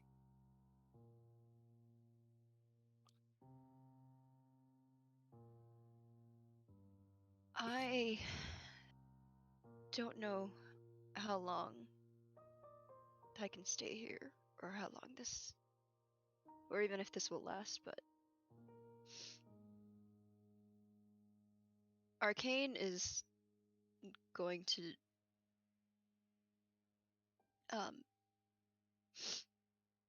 Arcane has some small horns on the back of their head, and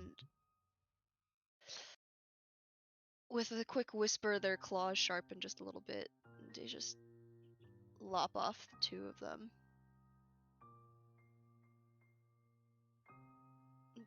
Gives them over. They sever cleanly, with no issue.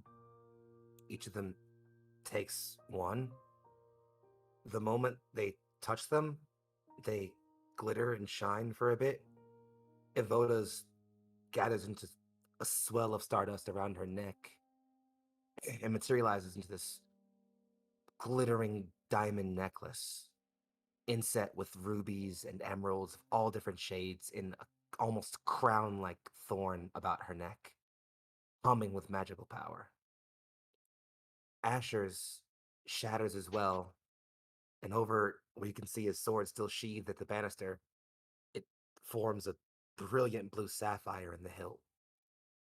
The leather wrapping of the guard becoming a smooth bone like ivory. They both smile. You were here for other business. You should probably get going.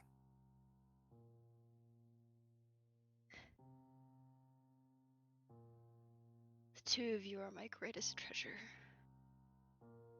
Prize jewels of my hoard. Please take care of yourselves. Bye, Arcane. Okay?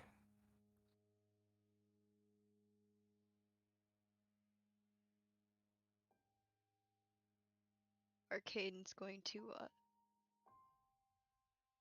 turn around, give them a wave, and let what magic is currently running collapse.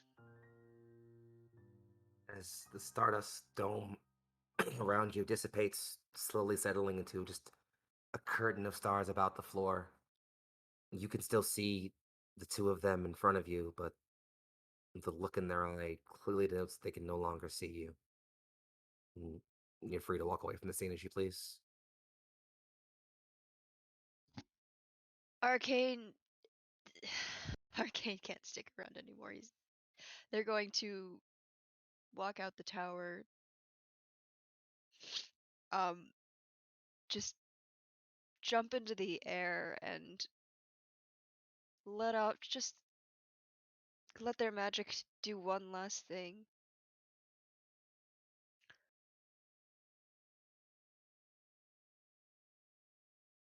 They're going to set the trees around the tower up in full bloom. Just awash. Let the petals fall. And not just the surrounding tower, but the whole forest comes alight in color. Pinks and whites and reds and blues, a million different shades and hues, all about. As this scene gathers, the forest slowly becoming a carpet of different colors, we follow this panoply of colors out to an open clearing, a few miles outside of Ashpine to the southeast. It's cold and desolate, but life is slowly returning to it. Bits of grass growing over old bodies, weapons resting stuck in the dirt where flowers bloom, trees still scarred with the blood of the dying and dead. It's an old battlefield, one that has very recently seen the caress of war. And it is here the three of our remaining party members find themselves stood across from a man dressed in a warrior's panoply. A tabard is about his form, depicting a beast, nay, a dragon, its head open, a blade through its gullet, and a brilliant nova sun behind it. Tashta stands, shield held firmly in one hand, blade clasped in the other, and the three of you are set opposite to him.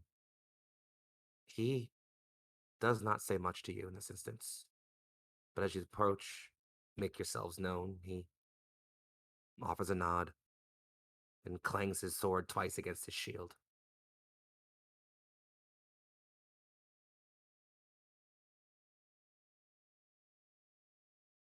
Tim sighs and draws his sword and takes 2 steps forward. Tasha smiles. The two of you begin this very slow, prodding dance at first. A step here, a quick slash, a counter, a parry, a block, a low throw, a kick, a dodge. Just testing each other's guard, seeing the warrior for a moment, almost speaking with your movements.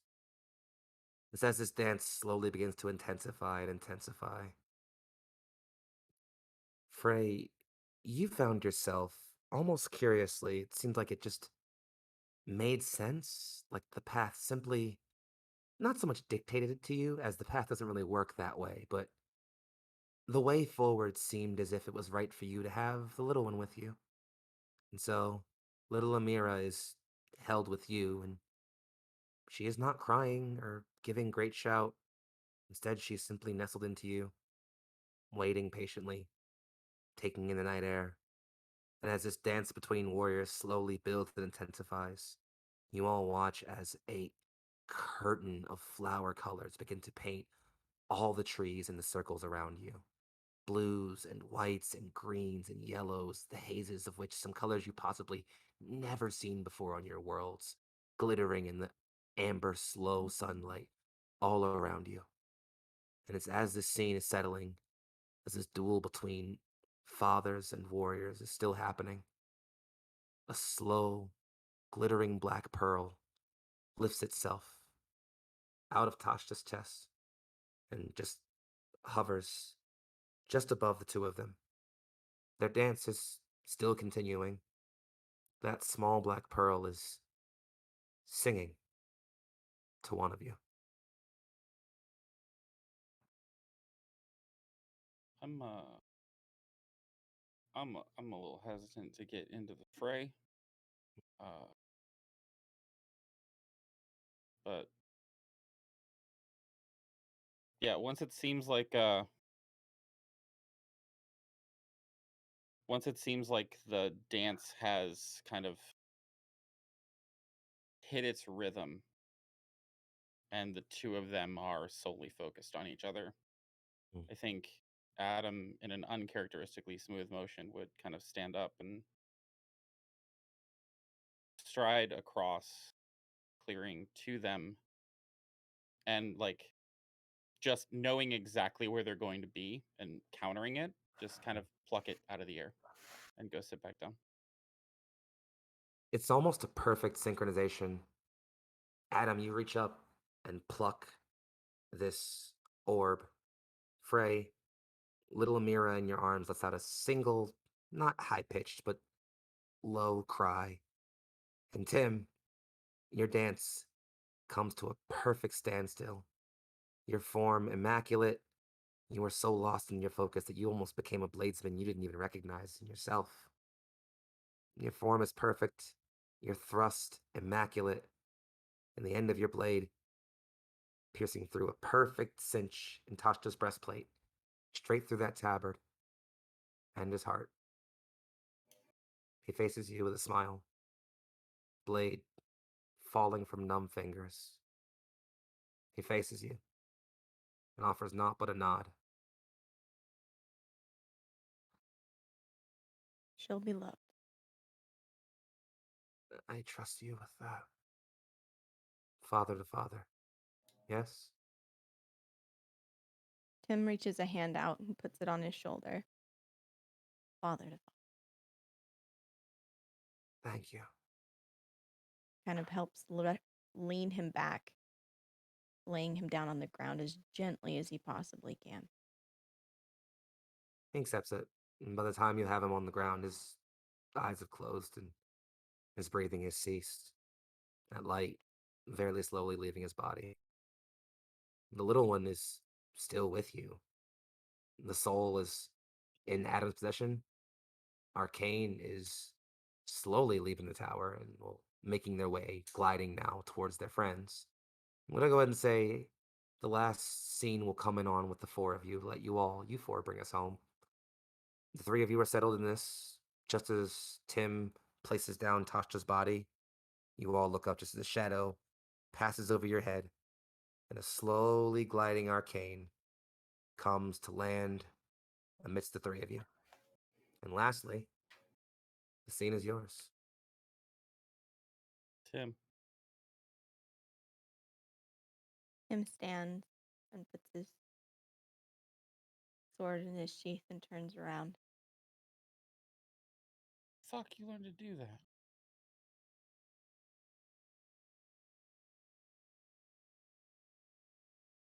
Practice. And he'll step across the field over to Frey and the baby, and will kind of look down in her arms.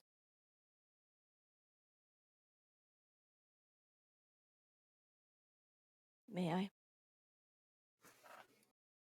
Frey hands over the child. No issue.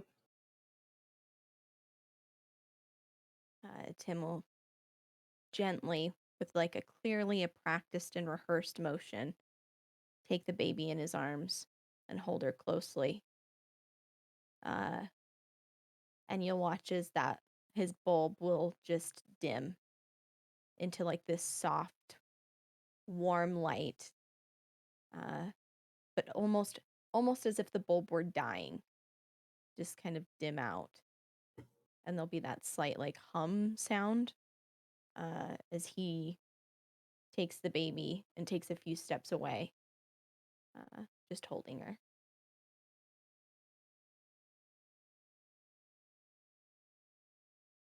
I'm sorry for being late. What happened?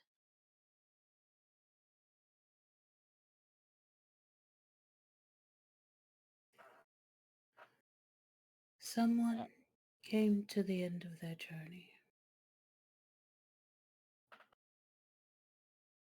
And I would venture a guess that you weren't exactly late. I think you were probably where you needed to be. Thanks, Adam. The the babe that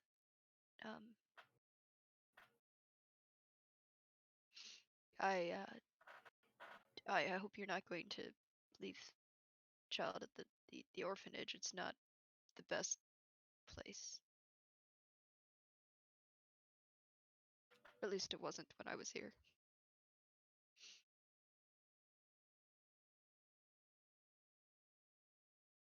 We're not leaving her.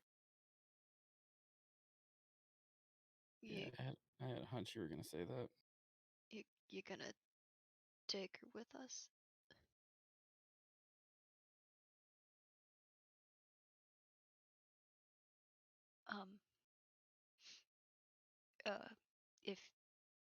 If you're looking for a family,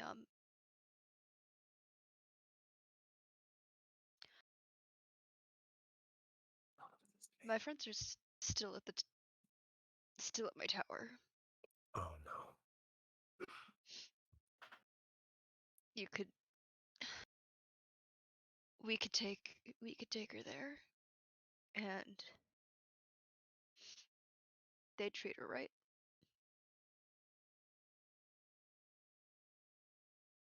Tim will shift his weight, but the lampshade won't like turn. You're positive? Those two idiots who grew up here. They came here to the orphanage. They know what it's like. They're the best friends I could have asked for.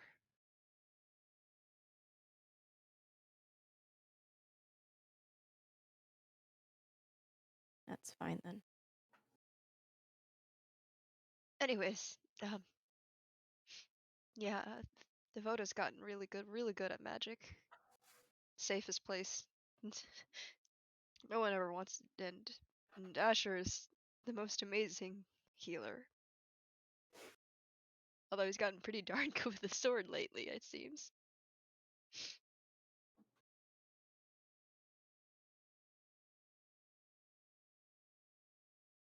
Tim will turn back around with the baby cradled in his arm, and move back over to Frey. Do you want to carry her? I think you need to carry her more than I do.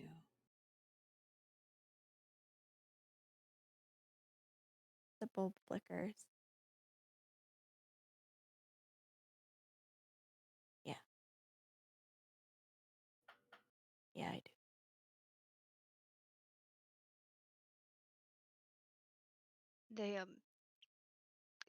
They can't see me. I don't know if they can see you, but I can take you to my tower. I can lead you there. There's the sharp tilt of the lampshade. Nod. Yeah, Well, sorry, go ahead, please. I was gonna say, well, while it's not the exact same vibe, Adam would have come over to Tim and done that kind of like arm on the shoulder, come with me, like funeral vibe. You know what I mean? Like where you're just kind of being there for someone.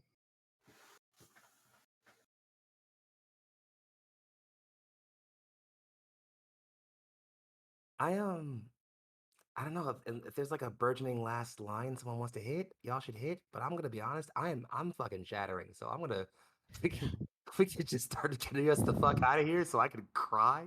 That'd be Hey, It's all right. fantastic, guys. It's all right, Adam. You don't have to touch me. I'll be all right. listen, I'm just trying to get some points so you can teach me how to do that sword shit. All right. I'll do that. Just stop being weird. You first. All right, both I'm clickers. gonna call. That's it. That's the one. That's the line. That's it. We're calling it there, guys. We're calling it there. Oh man. Okay. All right. Let me find some outro music. God damn it, y'all. Fuck. Whew. I'm supposed What a to read a normal poem. session. It was great. Yeah. I'm supposed to read a poem. Oh god, I have to read this poem too. Oh god. Okay. Sunday mornings always found my mother in the kitchen. With tired hands and weary legs, she'd slave a good hour while I slumbered and place a plate in an empty chair where I used to sit. My mother was my first lesson in coping. My first display of what a broken heart does to heal, and all I know of survival, I know of her scarred smile. My mama says, baby, one day you'll meet a girl with the prettiest smile in the world, with wide eyes and full hair and the kind of touch that makes things seem easier. Just promise me you'll be good to her. And I promise. She hands me a meal made with her own flesh, and I consume. And she asks me about the girl I keep thinking about, and I lie. My mother and I speak in codes too often. Heartbreak is a learned language, so when I say, I haven't talked to her much these days, Mama hugs me. Knows I'm on the verge of breaking over someone who wouldn't stop to pick up the shards. Knows I've scarred myself on all my own pieces just to beg someone to take a bloody handful, and that my Sunday mornings are meant for hollow prayers.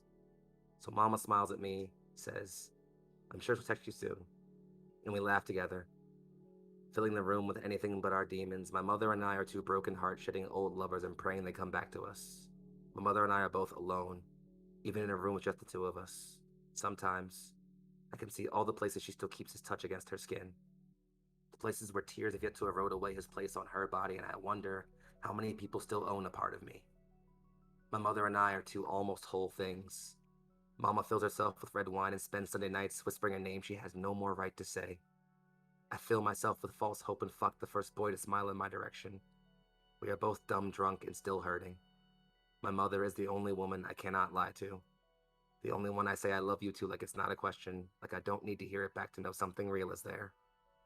My mother has been my only lesson in solace, a reminder that heartbreak cannot break you if you do not let it, that you can live even if there are cracks collecting at the corner of your smile. The mask gets so hard to wear some days. But on the days when it's too heavy, I will wear my mother's makeup to coat myself in the same armor she's borne for twin decades now, to smile in the face of people who have not been gentle with me. My mother and I know that love is a kind of labor you don't escape from. That to us, love is to tie a shackle to someone who doesn't plan to stay still and let them drag us. Our Sunday mornings are a ritual, a Sabbath day to rest our tired bodies. So mother will know a broken heart hasn't killed me on Sundays now. So I can use these hands for anything else than holding a girl's memory against my chest and weeping until it dissolves into my shirt, and I am left to clean up all the memories. Aren't we all just memories? This has been an incredibly emotional episode of After the End, and these have been my four incredible players. I'm going to go ahead and ignore my outro and go ahead and pass it around to them because they should be celebrated and loved. So please, in the order that you have appeared in the overlay as I call you out, tell the people who you are, where you can be found on the internet, who you played tonight, and please plug everything you have coming up because you four should be celebrated in everything you do, and people need to see the things you do. So please, Sarah, take all the fucking time you need. Tell everyone what you have going on. Please and thank you. Hello. I'm Sarah X Franco. Timothy Shade is the name. Illumination is the game. I'm excited to see where the story continues to go. This was a heavy episode, man. It was really good, though. Like, holy cow. Loved every second of it. If you like my face and the words I say sometimes, you can find me on Twitch, Twitter, TikTok, all the places at Sarah X Franco. I do a variety of TTRPG content here and After the End on Neon Lights Roleplay and a bunch of other places that I will list to you now. You can find me this Friday on Critical Misses, who rated us. Thank you, Critical Misses. Whoop, whoop. Friday for the season finale of the Star Trek game, The Lost Frontier, where I play a Vulcan science officer named Taru. I'm very excited. It's also my birthday, so come witness the amazing end to a phenomenal arc of this campaign. Hopefully we don't die. We'll see. You can then find me on Sunday over at Nat20 in Plains Guard and Company. I keep saying Morningstar. I will fix this. Like We when the year recently changes, renamed. Yeah, it's so good. So come check that out. We're in Barovia. It's scary, spoopy, skeleton times, all the times. On Monday, which is Valentine's Day, catch me on TPK Roleplay in a special game of dating sim, where I will be bringing a trash character to try and romance someone else's character. It will be amazing, I promise. And then on Tuesday, the 15th, I'm back on TPK Roleplay with Sherlock Investigations. Wednesday, we are back with Beyond the Tides on Nat 20, where I play Kelby, and it'll be a lot of fun. If you want to see me dressed up like a dwarf, grumpy dwarf. Well, he's not really grumpy. A mischievous dwarf warlock. Check out Sherlock Investigations, and then a mischievous gnome druid bard. Check me on Wednesday in Beyond the Tides, and you can catch me around wherever. I'm generally around. Against the Tides. Thank you, Saint. I'm still saying I'm being told by the audience it's against the tides. I know, not Beyond. Beyond. It was Beyond, but now It it's was Beyond. against. My brain is tired and We've filled with we've emotions. gone beyond the tides, and now we're against them. Now we're against them. So many things. So check it all out. I'm so excited to be a part of this game. This is truly something special. And I'm gonna pass it over to Alicia. That's me. Yeah. Yes, hi. I'm Alicia, or Petty Energy, over on Twitch, where I stream Sunday nights. Sometimes it's board games. Lately it's been Monster Hunter Rise. Who knows? You can also follow me on Twitter over at NNG98.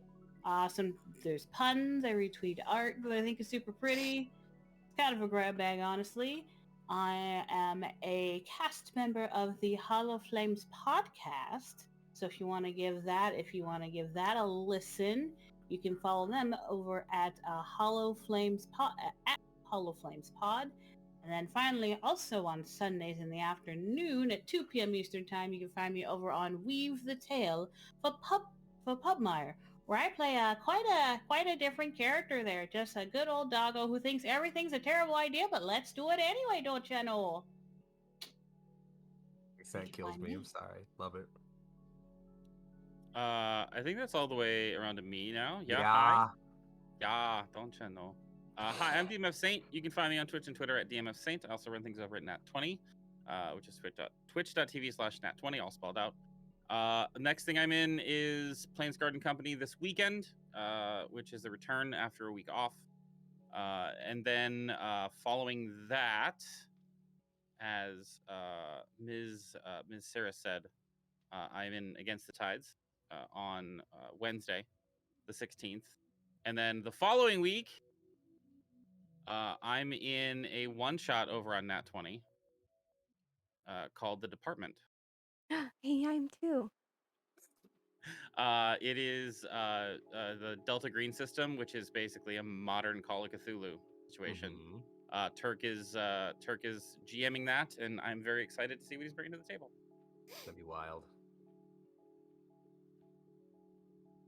Wait, is that me then? That's you. Yes, love. All right. Hi, I'm Michelle. I played our Sad Boy Arcade today. I don't social media, so don't look for me anywheres. But that's okay because you can find me here, on Sunday for our Violet Sea campaign using Tate's custom tri-system, where I will be playing a bodyguard with a small child. Yes, that is important to note. A lot of small children here on the Lights Roleplay. What's up with a lot of kids here on the Lights Roleplay? What's up with that? We should look into that. Why does that keep happening? Because I don't know. Then you can catch me, I guess, here again on the 14th for our Valentine's Day one shot. It's gonna be a Naruto flashback, with our beloved Team 6. So we'll see how that goes. And then right after that, right after that on Tuesday, will be a Blades Will Heaven, the Alliance of Heaven, where we will be going around chasing down pirate ships, and it'll be a fun time. Let's leave it at that. I have plans. I always have plans. Plans? Many plans? I always have plans for the Naruto campaign. It's gonna it's going for a long time, so there will be lots of them. Perfect. That's all for me. And I guess that leaves us back with me, folks. If you don't know who I am by now, somehow, I'm Young Foxy, aka Big Foxy, also known as your favorite Fox Philly's finest. I have been the Arbiter, which is the title I use for this game, even though we usually just go with GM still. I don't really care, it doesn't really matter, but I like Arbiter, it sounds pretty. If you're looking for me on the internet, you can find me on Twitter sphere at Big Foxy. That's BIG_FOXXII. I dunk on right wingers. I slay fascists. I have a good time doing it. It's usually pretty fun, and it's Black History Month. So if you want to see me just having the spiciest takes on the internet, you should definitely follow me on Twitter for that. The next place you'll see me is actually directly tomorrow. I'm on a bit of a streamathon while I'm here in vacation in Chicago. So tomorrow I'll be over on Weave the Tale for Into the Stormlands episode 2, bringing back my human rogue Taya. And then Friday, I'll be over on TPK Roleplay for Cold Hands, Warm Hearts. I think Azarus just found out where he's from, and that's going to be a thing. After that, I'm taking Saturday off to hopefully have some more fun here in the old Chi-Town.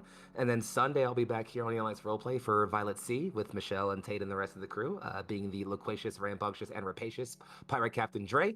After that, I will be flying back to Philly. Doesn't mean that I'll be off, because the day after that is Valentine's Day. And guess what? It's a Blades Will, the Valentine's Day one-shot. And I'm running it. So, my character, Nazuma says I'm going to be on a bit of a date. And those numbskulls are going to try to make sure that I don't screw it up horribly. We'll see how that goes. It's going to be a super good time. Look forward to that. Right after that, I'll be back here for a Blades Will again. I don't think I'll be there, but I'll be running tech for that. But yeah, you'll see me in all kinds of places. And then eventually back here for this with these cool folks. Hopefully I'll make people cry less next session. No promises. But that's all we've really got here. Any closing thoughts, friends? Anything I'm missing? No? Cool. In that case, we're going to throw our raid over to the lovely. We haven't rated them yet. Let's go ahead and hit Weave the Tale with a raid, as a matter of fact. Weave the Tale is live right now, playing some tabletop RPGs. It's One Shot Wednesday over there. So we're going to go ahead and throw them some loves, say hi to them. Thank you all so much for hanging out. Thank you, Critical Misses, for the raid. You all are lovely and looking super good tonight. Call me sometime. Thank you all for being great. We have been Neon Lights Roleplay. This has been After the End. And remember that the only rule is to take care of yourselves and everyone around you, because you are all worthy of love and affection. Goodbye. Take us out, Lucian.